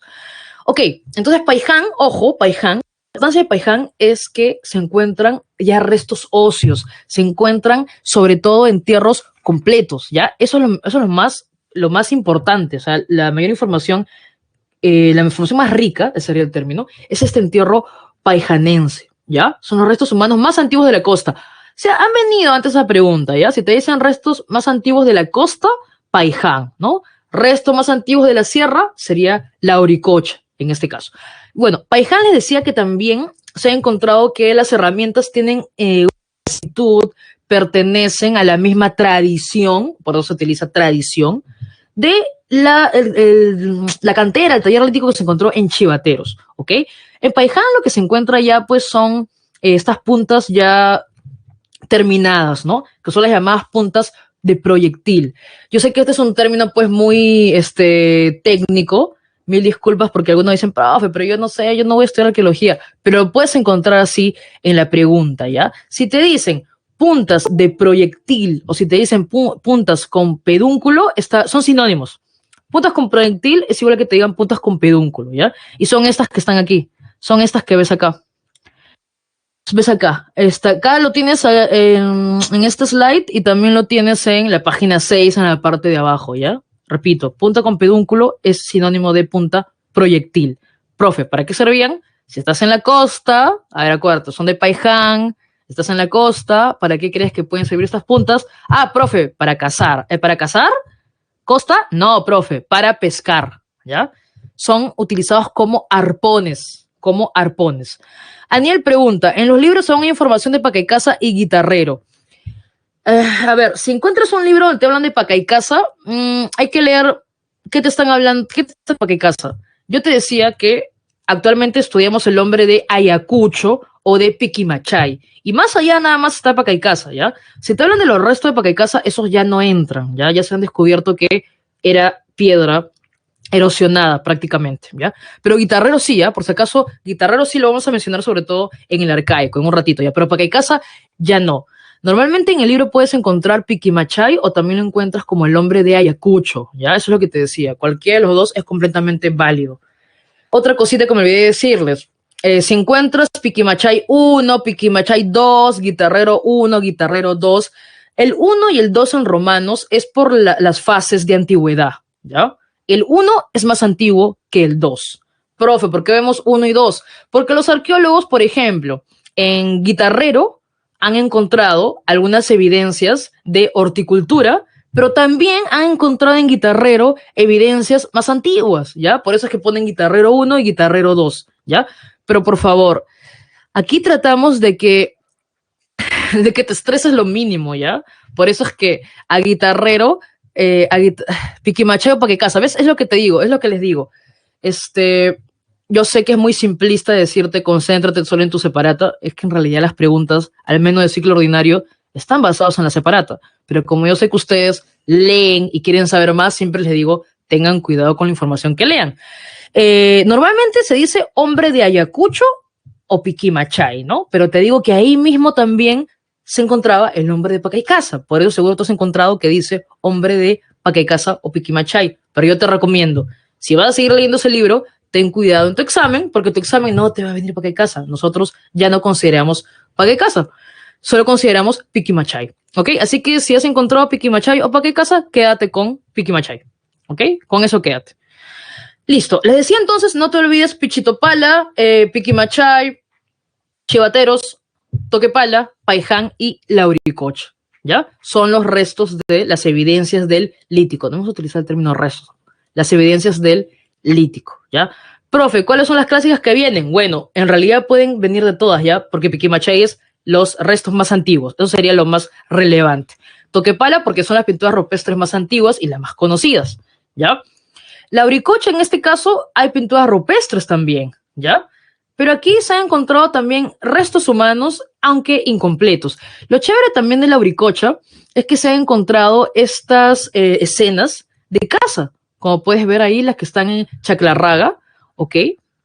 Entierro de Lauricocha completamente distinto al entierro paijanense, porque el entierro de Paiján, aparte que está en la costa, es en esta posición, ¿no? Y estaba envueltos en fibras vegetales, ¿no? Podría ser una pregunta, ¿ya? ¿Con qué fin utilizaban estas puntas de proyectil que se encuentran en Paiján? Y te decía que los utilizaban de arpones para la pesca. La idea es que relaciones eso que te decía, ¿no? Si estás en la sierra, te dedicas a la caza, y si estás en la costa, te dedicas a la pesca y recolección, ¿ok? Ya, eso sería lo más importante de esta parte. Pasemos ahora a hablar del arcaico, ¿ya? Les decía que podemos hacer un match, una relación del arcaico inferior con el mesolítico, que vimos la semana pasada, y el arcaico superior con el neolítico, porque una vez más nos ayudan las características, las condiciones son similares, ¿ok? En el arcaico inferior, que tiene una antigüedad del 6000 al 3000 a.C., yo te digo que hagas el match con el mesolítico porque siempre, como es un proceso, siempre hay transición. El hombre no deja de ser cazador de repente. El hombre no es productor de repente, ¿ya? Todo proceso, entonces tiene que haber una transición. Así como el mesolítico, que vimos la semana pasada, es la transición porque el clima está cambiando y también comienza el comportamiento del hombre a cambiar. Eso lo vemos aquí, esas características del mesolítico, lo vemos, espera, pues Jefferson, un ratito, justo estamos en eso, ¿ya? El arcaico inferior sería, entonces haces tu match con el mesolítico, por eso ponemos allí, semejante periodo mesolítico. Es la mejor manera, en verdad les digo, para poder estudiar. Paleolítico con el lítico, mesolítico con el arcaico inferior y neolítico con el arcaico superior. Profe, ¿qué encontramos en el arcaico inferior? Ya, haz tu match con el mesolítico. Ah, ya. Tránsito climático, ¿no? Exacto, ya estamos iniciando el Holoceno. ¿Por qué es importante el Holoceno? Las temperaturas están en alza, entonces va a ser más cálido y sobre todo más húmedo. Si es más cálido y más húmedo, ¿para qué es útil? Para que luego pueda, por ejemplo, desarrollarse la agricultura y también para que el hombre pueda salir de la protección que busca en la cueva y pueda comenzar a vivir en la intemperie. Por eso decimos que esta es una pregunta también clásica de los exámenes, en el arcaico inferior se desarrolla la vida aldeana. Ya no voy a estar todo el tiempo dentro de la cueva, el clima ya está cambiando, entonces puedo vivir en la intemperie. Voy a comenzar ¿qué cosa? A construir viviendas temporales, ¿no? ¿Por qué decimos viviendas temporales? Porque todavía no vemos, pues, una construcción tan compleja como Caral, por ejemplo, ¿no? Vemos más bien viviendas como las de Chilca, por ejemplo, que son viviendas básicamente, pues, utilizando los huesos de los animales que suelen cazar en este caso, y sobre todo fibras vegetales. Si te das cuenta, ya está comenzando el hombre pues a experimentar con las fibras vegetales, ¿ya? Entonces, no te olvides, pregunta clásica de este periodo, el inicio de la vida aldeana, porque ya puedo salir de la cueva y vivir a la intemperie, ¿ya? Otra cosa también, como el clima está cambiando, voy a desarrollar, como les decía, pues una transhumancia estacional. Me vuelvo semisedentario, ¿ya? No estoy constantemente en movimiento, me quedo en ciertas temporadas, ya semisedentario. Ojo con esto, como el hombre ya está experimentando con lo que va a ser la domesticación tanto de los animales, ¿ok? Que le decimos pastoreo, como también la experimentación de lo que va a ser la domesticación de las plantas, que le decimos horticultura. Pregunta clásica también, profe, ¿qué es la horticultura? Es la agricultura experimental, incipiente, que recién se está desarrollando, ¿ok? Todavía el hombre está viendo, pues, por decir así, ¿no? Qué granos, qué semilla, en este caso, crecen aquí, en estas condiciones. Entonces, está experimentando todavía no es productor. Es por eso le decía que tiene características similares al mesolítico, ¿ya? Horticultura, inicio de domesticación de plantas, pastoreo, inicio de domesticación de animales. Por eso decimos que como es un tránsito, el hombre no deja todavía de ser cazador y recolector.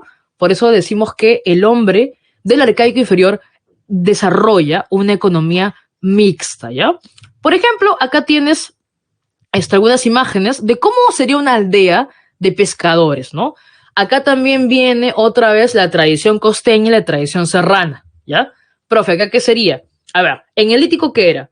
Si estás en la sierra, cazas, y si estás en la costa, pescas, básicamente, y recolectas, ¿no? En el arcaico inferior, si estás en la costa, bueno, tu aldea va a ser una aldea de horticultores y todavía te sigues dedicando a la pesca, ¿no? Los ejemplos son Santo Domingo y Chilca, el hombre de Santo Domingo, todo lo que hacía, básicamente, ¿ya? O lo conocido como el hombre de Paracas también, ¿ya?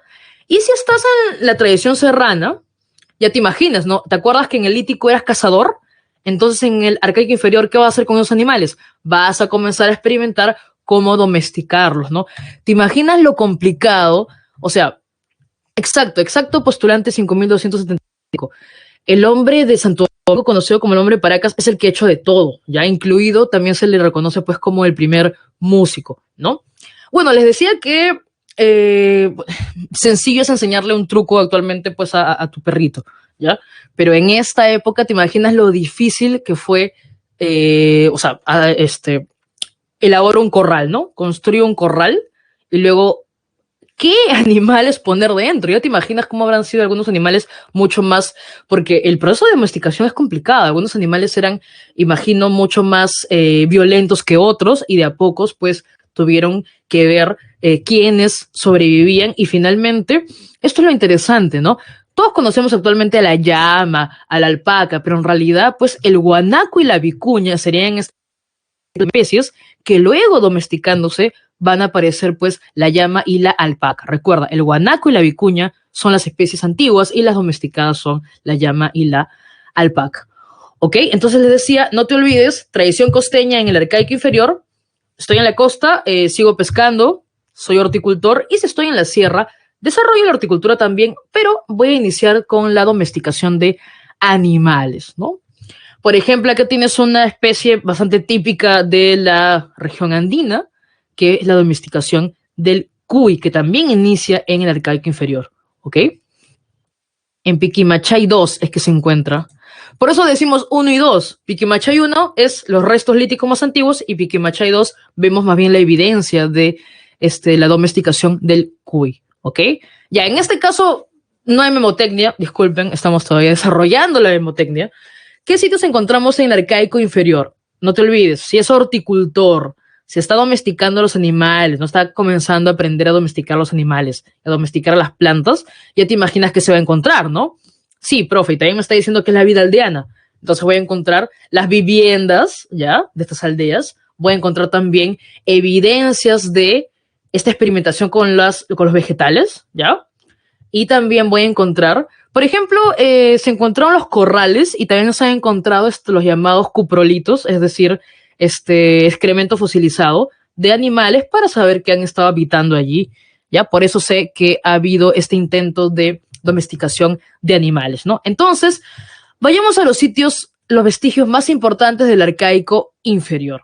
¿Qué tenemos allí? Tenemos a Nanchok, justo su compañero preguntaba, disculpa, ¿por qué Nanchok es importante? Porque Nanchok es la evidencia más antigua, ¿no? Es el primer horticultor. Nanchok es conocido como el hombre de Nanchok, el primer horticultor, ¿no? Ellos tenían viviendas pues con barro, también con caña, utilizando un poco de piedra, pero lo más relevante del hombre de Nanchok en Cajamarca es que es el primer horticultor. Ahí está la primera evidencia, pues se ha encontrado restos de lo que es calabaza, quinoa, oca y maní, ¿ok?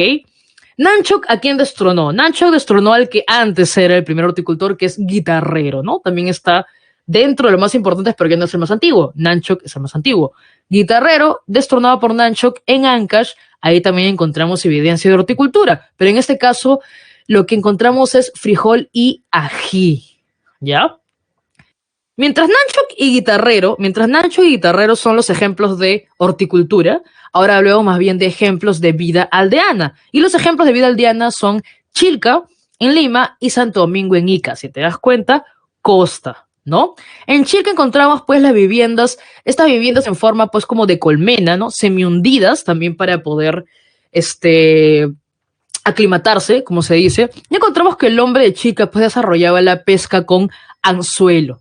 ¿Ya? Acá también ves las viviendas de Chilca, de planta circular, techo cónico, también con piedras y con fibras vegetales. Y les decía pues que el hombre de Paracas, también conocido como el hombre de Santo Domingo en Ica, es el hombre pues ya que multifacético, ¿no? No solo tenía pues sus viviendas de la aldea, en verdad Santo Domingo en Ica es la aldea más antigua de la costa, sino también desarrollaba pesca con redes y también decíamos pues que es el músico, ¿no? Se han encontrado estas quenas, algunos le dicen flautas, pero físicamente tiene más característica de una quena, las quenas hechas de hueso.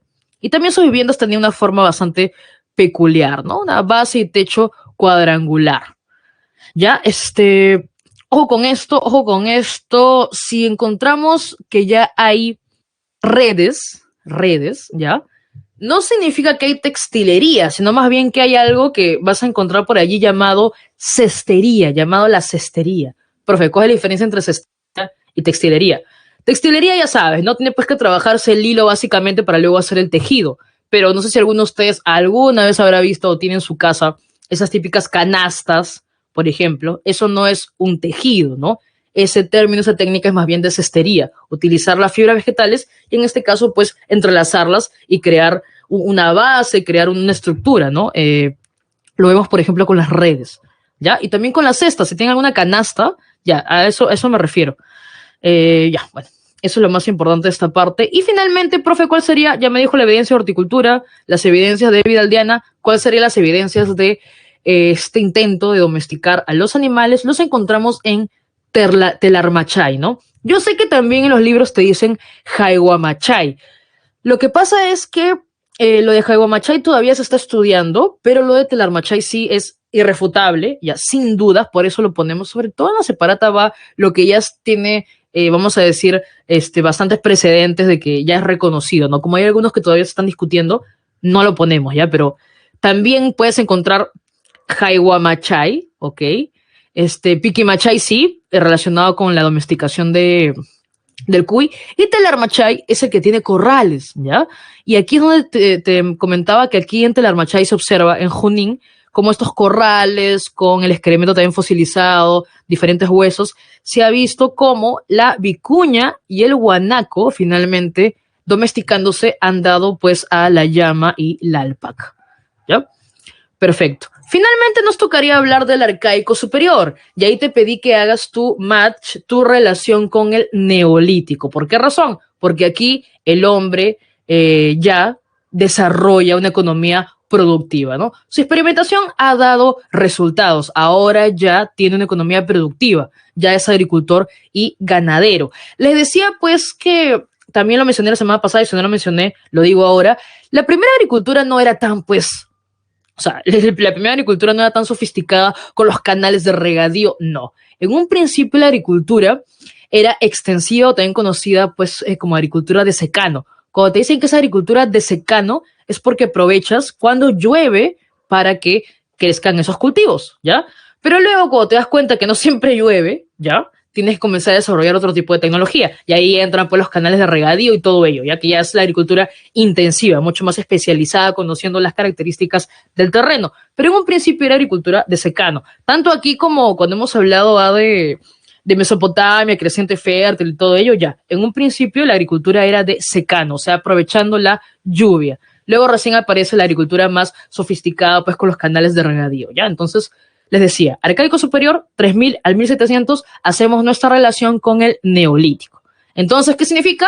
Holoceno, clima cálido, más húmedo, el hombre ya desarrolla una economía productiva, agricultura y ganadería.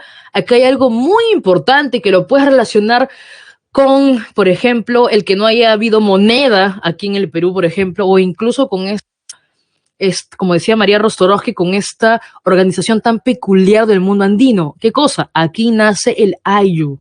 Aquí nace el Ayllu. Estas comunidades, estos núcleos de familia que están ligadas pues a un ancestro en común, van a estar ligados a un líder, que es el curaca. ¿Y por qué es importante que nazcan los Aylus? Porque aquí van a hacer también con los Aylus el trabajo colectivo, y te decía que eso es lo más importante de cómo funciona. El ayu es la base de todo, de cómo funciona la economía, por ejemplo, que vamos a ver más adelante cuando hablemos de las diferentes culturas, ¿no? Pero no te olvides, si yo también pregunta, el ayu aparece en el arcaico superior, estas comunidades, núcleos familiares con un líder que es el curaca, ¿ya? Otra cosa también aparece aquí en el arcaico superior, por eso lo relacionamos también con el neolítico. No solo que el hombre va a ser ahora sedentario, sino que también observamos una religión ya organizada. Profe, ¿cómo pueden saber los arqueólogos que hay una religión organizada? Porque hay centros, o sea, hay construcciones, centros religiosos, donde observamos que, a ver, hay espacios bien delimitados. ¿Ah? Cuando, por ejemplo, estudiamos Caral, o cuando estudiamos Kotosh, ¿no? O Kotosh, ahí nos damos cuenta que no es un centro ocasional, no. Es un centro ceremonial. Es un templo construido, por ejemplo, con un fogón para quemar las ofrendas. Es un centro que tiene su plaza principal. Es un centro que tiene el espacio donde iba, imagino, pues, en este caso, la élite sacerdotal. Es un templo organizado. Es un templo que cada espacio tiene una función específica y una religión organizada. Entonces, acá viene lo que su compañera preguntaba hace rato. Aquí en el arcaico superior ya observamos las jerarquías sociales. Aquí ya comienza a ser más compleja la sociedad. Ya hay una distinción, no solo basada en que el hombre caza y la mujer recolecta, no, aquí hay una distinción de que hay una élite que se va a dedicar, pues, en este caso, a conducir, a organizar la religión, y va a haber, pues, los que se dediquen a la agricultura. Entonces, aquí ya nos comenzamos a observar la típica pirámide social. Aquí ya hay jerarquías en la sociedad. Profe, a ver, si usted me dijo que en el Lítico, si estaba en la sierra, cazaba, si estaba en la costa, recolectaba y pescaba, ya. En el arcaico, inferior, si estaba en la sierra, voy a comenzar a experimentar con la domesticación de animales. Y si estaba en la costa, era horticultura y pescaba. ¿Qué diferencia hay? ¿Qué diferencia voy a encontrar aquí en el arcaico superior? Acuérdate siempre de estas diferencias, ¿ah? Si estás en la costa, vas a hacer alguna cosa, si estás en la sierra, otra cosa, ya. Aquí, la diferencia que encontramos en la costa y en la sierra es cómo se van a construir los centros religiosos, ¿ok? En la costa, ¿ok? En la costa, un centro religioso como Caral, ¿qué características va a tener? Pirámides truncas, ¿ok? Escalonadas, construcciones con terrazas, plazas circulares hundidas y también estos recintos que te contaba donde hay fogones. Algunos te dicen culto al fuego, ¿ya? Pero básicamente es porque son fogones donde se queman, donde se incineran las ofrendas, ¿ok? Mireya, agricultura intensiva, por ejemplo, la vemos en el formativo. Vamos a ver con Chavín, ¿ya? Acá es obviamente ya agricultura, pero en un principio, como te digo, es extensiva o de secano, aprovechando las condiciones que hay. Más adelante ya se vuelve pues intensiva con canales de regadío. Eso lo observamos sobre todo fin del arcaico superior y comienzo del formativo, si hablamos de la purificación de lumbreras, ¿ok? Listo, entonces en el arcaico superior, no olvidar, la diferencia va a ser centro religioso, ¿no? En la costa, pirámides escalonadas, terrazas, el mejor ejemplo, Caral. Diferentes escalones, terrazas, pirámides, plazas circulares, ¿ok? Pero si observamos más bien las construcciones de la tradición serrana, por ejemplo en Cotos, como les decía, vemos templos de solo 2 niveles, más bien de forma rectangular, ¿no? Y también tiene fogones, ¿ah? Pero ojo, como estás a mayor altura, estás en la región andina, tiene que haber pues ductos para que la ventilación ayude, en este caso, a que no se apaguen ya los fogones, ¿ok? Pero se ha observado también fogones para incinerar las ofrendas. Entonces, acá ya sabes cuál es la diferencia, ¿no? En la costa, pirámides, terrazas, plazas circulares, ¿ok? Y si estás en la sierra, solo son construcciones de 2 plantas, ¿ya? Y de forma rectangular. ¿Cuáles serían entonces las evidencias que se han encontrado en el arcaico superior? Tenemos distintas, ¿ya? Tenemos distintas. La más famosa es Caral, ¿no? O sea, ¿qué no se ha encontrado en Caral? Prácticamente Caral, les decía, cuando yo estudié, no es todavía, o sea, Caral comienza a estudiarse desde la década de los 90, ¿no? Por Ruth Shady. Pero pues, en mi tiempo al menos no hablaron de Caral, recién era el descubrimiento, no se sabía todo lo que iba a revolucionar Caral, porque cuando hablamos de Caral estamos hablando pues que Caral es contemporáneo a la construcción de las pirámides, ¿ya? Estamos hablando pues que es contemporáneo a Sumeria, ¿ya? ¿Qué se encuentra en Caral? A ver, lo que se sabe es que Caral es el centro ceremonial más antiguo de América, ¿ya? O sea, bueno, estamos completamente seguros que es el más antiguo de la región andina, pero también estamos ya en proceso de que sea también conocido y aceptado que es el centro ceremonial más antiguo de América. Es una ciudad sagrada, es todo un complejo de pirámides, como les decía, de terrazas, ¿ok? Y se ha encontrado de todo en Caral. Se ha encontrado, pues, por ejemplo, quipus, se han encontrado también flautas, se han encontrado estas figuras, también el culto a la fertilidad, estas figuras de barro crudo, etcétera, etcétera, ¿ya? O sea, Caral, lo más importante aquí es que es de la misma época, como les decía, de el Antiguo Egipto y Sumeria. Es Caral en Lima, el ejemplo de los edificios religiosos de la costa. Pero no olvidemos también otros lugares. Huacaprieta en la Libertad es ya una aldea de horticultores avanzados, ¿no? Por eso les decía que todo es un proceso, ¿ya? Son horticultores avanzados y aquí aparecen 2 cosas muy interesantes. Aparece uno de los tejidos más antiguos que se cree que muestra pues una serpiente con un cóndor, repito, se sigue estudiando esto, ¿ya? Pero lo que sí está seguro es que es uno de los tejidos más antiguos, y también se observa los mates pirograbados. Yo sé que normalmente yo a mis clases pues presenciales llevaba este mate pirograbado que tengo, que no es otra cosa que pues una calabaza, ¿no? La gente siempre lo tocaba y decía, profe, ¿qué es esto en realidad? Es una calabaza que la técnica pues del pirograbado es con fuego, ¿no? O sea, hacer incisiones y hacer estos colores con fuego, ¿no? O sea, el pirograbado. Hay mates grabados y mates pirograbados. Grabado es de realizando incisiones, como que tú agarras este calabacín y con un punzón comienzas a hacerle diferentes diseños. Ya hasta ahora es esta técnica. Y aquí se encuentra, ojo, no es cerámica, es calabaza tallada. Mates grabados y cuando se utiliza el fuego, pirograbados también, ya para darle diferente color. Pero ojo, en Huaca Prieta, en La Libertad, se encuentra esto. Son horticultores avanzados, tejido de los más antiguos, tejido con diseño, porque también hay tejidos sin diseño como en Caral, y estos mates grabados, que son calabazas talladas, ¿ok? Ojo con esto.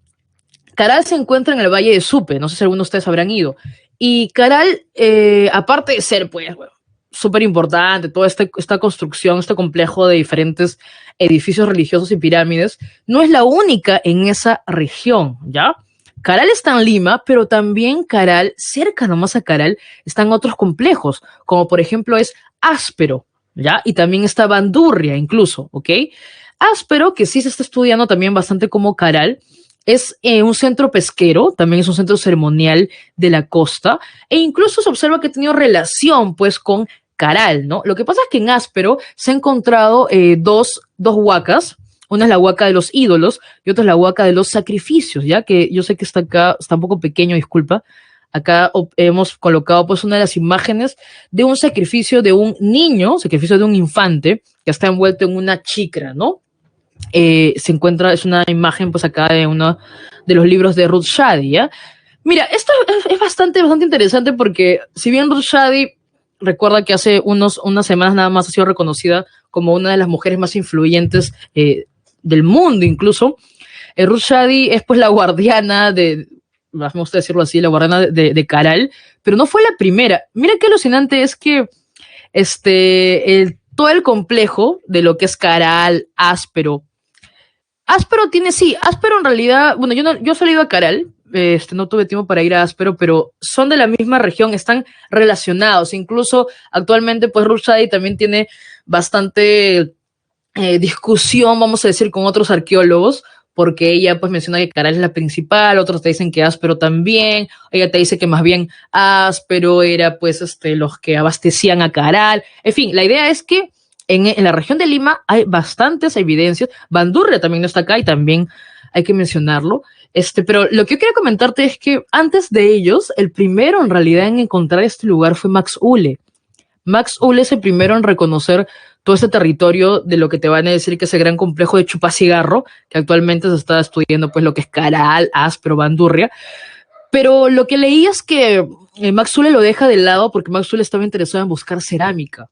Y ojo, les decía, aquí no hay cerámica, hay mates tallados, por ejemplo, en La Libertad, hay ídolos de barro, pero crudo, ¿ya? Entonces todavía no hay cerámica. Entonces, no le interesó a Max Uhle seguir, investigando y finalmente, pues, todos sabemos pues que Ruth Shady es la que le ha dedicado bastantes años de su vida a la defensa y el trabajo en Caral, ¿no? Bueno, Caral, Áspero en Lima, Huaca Prieta en La Libertad, y también tenemos Cotox, que les decía, ¿no? Cotox. En Cotox tenemos, pues, por excelencia, el edificio religioso de la Sierra, está en Huánuco, y aquí encontramos, pues, vamos a decir, la forma escultórica más antigua del territorio, ¿no? Que es el Templo de las Manos Cruzadas. Los arqueólogos también tienen diferentes explicaciones sobre esto, ¿ya? Estas manos cruzadas que se han encontrado, algunos te dicen que es un simbolismo del dualismo, otros te dicen que más bien es un simbolismo de las constelaciones. Bueno, se sigue estudiando en este caso, pero lo que sí sabemos, pues, son unas manos hechas, pues, en terracotas, en tierra, básicamente. Y lo que sí se sabe es, como les decía, que representan, pues, la dualidad, ¿no? La dualidad es un concepto que lo vas a ver en el mundo andino, estas fuerzas opuestas que a la vez se complementan. Ya lo vamos a ver bastante, el masculino, el femenino, blanco y negro, lo vamos a ver mucho. Esta es la imagen que quería que vean de la reconstrucción que se ha hecho de Caral, lo pueden ver también en la página de Caral. Les decía que es muy, muy alucinante cómo es todo un complejo de pirámides. No sé si alguna vez han ido, tienes que caminar bastante para poder observar cada uno de estos edificios religiosos, pero para que veas que no es un templo aislado, ¿ya? Por eso decimos que hay una religión organizada, es todo una construcción, ¿no? Es toda una explanada con diferentes conjuntos de construcciones y como te decía, cada construcción, ahí nos damos cuenta que es organizada, tiene un fin, tiene un fin específico, ¿no? Hay una pirámide central, hay un templo que es el principal, eso sí, hay una parte alta para distinguir a la élite, hay una parte baja, por ejemplo, que ya imagino que hasta ahí nomás llegaba, por ejemplo, las personas que daban sus ofrendas. Mira, acá en la región andina vas a aprender que hay muchas maneras de distinguirte del otro, ¿no? Puedes, pues, modificarte el cráneo tipo Paracas o también puedes incluso construir, ¿no? Diferenciar en la arquitectura, ¿no? Hay una parte alta relacionada a la élite, lo sagrado, y una parte baja que es donde básicamente están pues las residencias menores, donde están estas plazas, por ejemplo, circulares, que era básicamente para que la gente que llegaba, ¿no? Que llevaba, por ejemplo, sus ofrendas, accediera, ¿no? O sea, eso sí, bien, bien diferenciado, la parte más de la élite, de la parte donde podía acceder un poblado, ¿no? Ahí ves, por ejemplo, las diferentes pirámides escalonadas y terrazas, ¿ok? Ahí también hay un poco más de lo que encontramos en Caral, ¿ya? Un poquito más de lo que encontramos en Caral. Bueno, sí, hay algunas también explicaciones, ya lo que estaba mencionando su compañero, el postulante 5275, que sí, que la deformación es probable que sea, pero es que el problema con la arqueología es que observar a partir de un cráneo, a veces necesitas otras pruebas más complementarias, ¿no? En el caso de Paracas era mucho más fácil de encontrar, de distinguir y de darte cuenta que es por una cuestión más de élite, ¿no? Hay diferentes evidencias de la medicina, pero si más atrás es un poco más difícil de comenzar, no digo que no exista, sino un poco más difícil de probar que ya desde ese tiempo existiera la deformación con un fin de jerarquías, ¿no? Bueno, está la economía de Caral Supe, lo que justo preguntaba su compañero Jefferson, como está en la costa, es una economía agrícola, pero también es una economía definitivamente complementaria con la pesca, y eso sí, hay bastante intercambio, ¿no? Ya sabes, cuando se produce y tengo mi excedente, comienzo con el intercambio.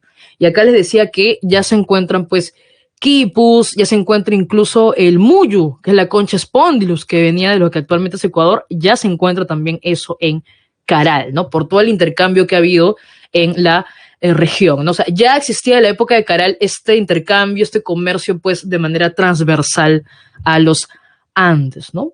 Ahí también ves un sacrificio humano, porque también desde esta época ya se observaban sacrificios humanos relacionados a lo agrícola, relacionados también a la religión, también hay flautas y estas figurillas, ojo, no es cerámica, son figuras con forma, pues son antropomorfas, también se va a observar el culto de la fertilidad, pero son figuras de arcilla no cocida.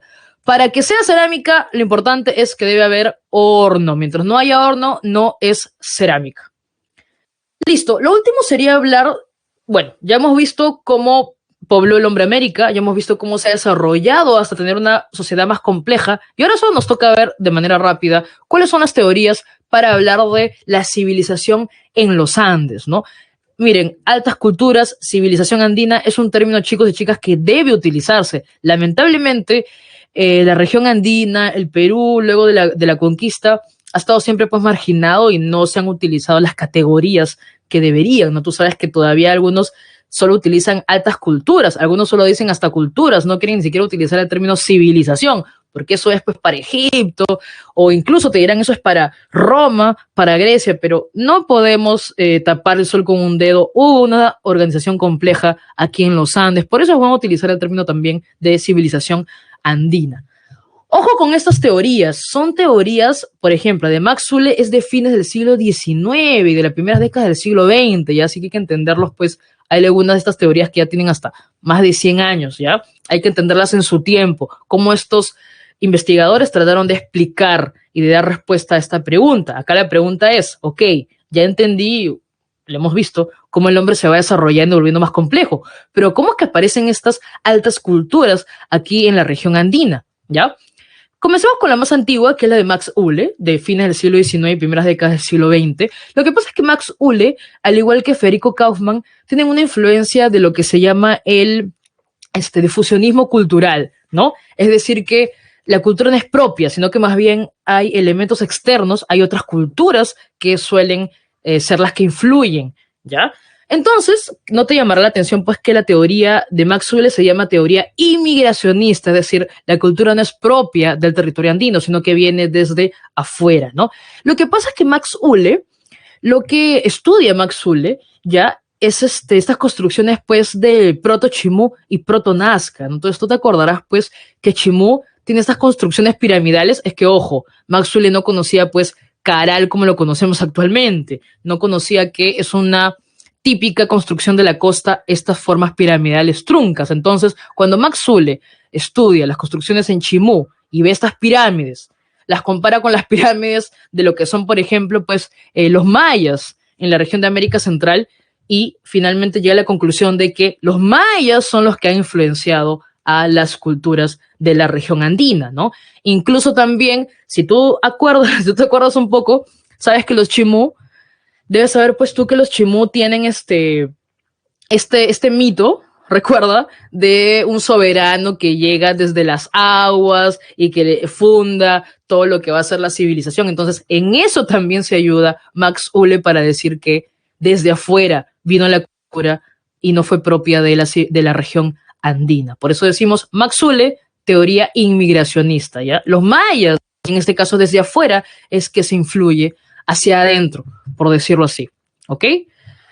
10 años después, Julio César Tello trata de refutar al que fue su maestro, ¿no? Max Uhle fue maestro de César Tello también. Y Julio César Tello es el padre de la arqueología peruana. Y más bien, Julio César Tello trata, pues, más bien de desarrollar una teoría. A ver, dice, ¿qué significa pro-Chavín? Es como temprano Chavín. Ah, ya, proto, cuando veas el término proto, acá no hemos visto proto-Chavín, pero dice proto-Chimú y proto-Nazca. Ya, el proto es, claro, es una versión primigenia, ¿no? Es un temprano, ¿ya? Pero acá no hemos visto Chavín, estimado Jefferson, dice proto-Chimú y proto-Nazca, ¿ya? Estaba hablando de Chimú, estaba hablando de las pirámides de Chimú. Ya, las pirámides de Chimú es el ejemplo que te estaba tratando de explicarles a ustedes, que era lo que encontró Max Uhle fue las construcciones de Chimú, las tradiciones de Chimú, las construcciones también de Nazca, para él hacer esta relación de que los mayas influyeron, ¿ok? Y sí, Jefferson, cuando veas el término proto, es una versión primigenia, no es una versión temprana, ¿ya? Pero aquí lo importante, como te decías, de la teoría migracionista es que el planteamiento de Max Uhle es que la cultura vino de afuera, ¿ya? O sea, los mayas influyeron aquí, por ejemplo, en los Chimú y en los Nazca. Yo solo les contaba que no se conocía muy bien para esta época, pues, Caral, si no podía haber observado que esa forma piramidal ya era más antigua. Listo. Les decía que Tello, 10 años después, trata pues de refutar lo que menciona su maestro, básicamente, y él más bien te dice que no, la cultura fue autóctona, se desarrolló aquí en el territorio, y el ejemplo es Chavín, que es la cultura matriz, ¿no? Profe, pero ¿qué más dice Tello? Bueno, Tello te dice, ¿cómo será pues autóctona la cultura aquí en la región andina, que incluso si ves las raíces de Chavín, no tienes que salir del Perú, solo tienes que irte a lo que es la Amazonía, ¿no? En la tribu de los Arawaks vemos el antecedente de Chavín, pero sigue estando dentro del territorio. Por eso Tello te dice, la cultura es propia del Perú. Chavín sería la cultura matriz, y si queremos ver los antecedentes de Chavín, son hasta la Amazonía, ¿ya? Profe, ¿por qué diría esto? ¿Qué se encuentra en la Amazonía? Bueno, en la Amazonía lo que encontramos es, pues, los animales, no la fauna, que finalmente va a ser representada en los dioses terroríficos en la escultura de Chavín, ¿ya? Finalmente tenemos la teoría aloctonista. La teoría aloctonista, alóctono también está relacionado con lo extranjero. Yo te decía que Federico Kaufmann-Doig también habla de los elementos de afuera, ¿ya? Claro, Fabia, como el monolito. Luego vamos a hablar más de Chavín, pero simplemente acá lo mencionamos para que sepas que Julio César Tello, al estudiar a Chavín, la propone como cultura matriz, y más bien te dice que hasta las raíces de Chavín siguen estando en el territorio peruano, solo que en la parte de la Amazonía. Y él dice pues que Chavín tiene esta influencia de esta tribu de los arawaks de la Amazonía porque representan animales, pues no como la anaconda, representan animales como el puma, etcétera, etcétera, ¿no? Bueno, le decía que la teoría allochtonista de Kaufmann-Doig también tiene similitud con la de Max Zulle, que son elementos externos los que influyen, ¿ya? Pero él te dice que más bien, nada que los mayas, hay que ir más bien a la cultura Valdivia, porque la cultura Valdivia es la que tiene la cerámica más antigua. Entonces, Kaufmann te dice que si estudiamos la cerámica de Valdivia, que es la más antigua, nos damos cuenta que más bien de Valdivia es el punto donde va a irradiar hacia lo que es América Central. O sea, Valdivia es lo que influye a más adelante los mayas, los mexicas, y Valdivia también influye a lo que sería la cultura andina, ¿no? Repito, son explicaciones de la primera mitad casi del siglo XX, ¿ya? Sabes que también hay una teoría de Lumbreras, ¿no?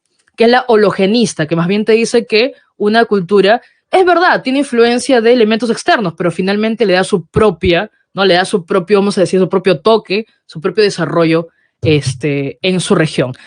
Sí, ya sé que estamos, ya terminamos prácticamente. Listo, chicos y chicas, entonces ahí lo dejamos, vamos a las preguntas de ahora, de esta semana. Tenemos entonces la pregunta número 1 para completar sobre las teorías. La 1 es la letra B, ¿ok? Jaldrika es el que postula la teoría asiática, 1B. La 2 sería la letra D, ¿ya? La 2 es dedo. Paiján no se encuentra en Huánuco, ¿ok? Pinturas rupestres en Chivateros, no, encontramos pinturas rupestres sobre todo en Toquepala, ¿no? Así que 2, por favor, es la letra D, porque si es correcto, Nanchok, horticultor más antiguo, y que en la Bricocha, además de esqueletos, hay pinturas rupestres, al igual que en Toquepala, ¿ya? Así que la 2 es letra D. La 3, tienes que relacionar, la 3 es la letra D, dedo también, ¿ok? La 3 es dedo. La 4 hay un contexto, un fragmento sobre Kotosh y más bien te pregunta, pues tienes que tú inferir, ¿ok? A partir de esta descripción de Kotosh. La 4 es la letra A. Kotosh es un ejemplo de la construcción de edificios públicos con fines religiosos. O sea, la gente podía acceder, pero es un edificio con fines religiosos. 4, letra A. Y la 5 relaciona las teorías que hemos hablado. La 5 es la letra D, ¿ok? Así que la 1, bebito, la 2, dedito, la 3 también es dedo, la 4 es A y la 5 es dedo también, ¿ok? Ya, ahí está. No sé si hay alguien que siempre, porfa, ayudan y ponen ahí con las alternativas. Pues acaso hay gente que solo viene para ver las alternativas. 1B, 2D, 2D, 3D también, disculpa, 4 avión y 5 dedito también, ¿ya? Listo, chicos, ya. Cuídense. Ay, me olvidé de poner esto, ¿ya? Ya, no importa. Los que se están ahí todavía lo dejo ahí porque ya, perfecto. Dejo el panel abierto con la cosa porque siempre tengo que colocar eso. Listo, chicos, siempre participen acá, que tengan buena semana.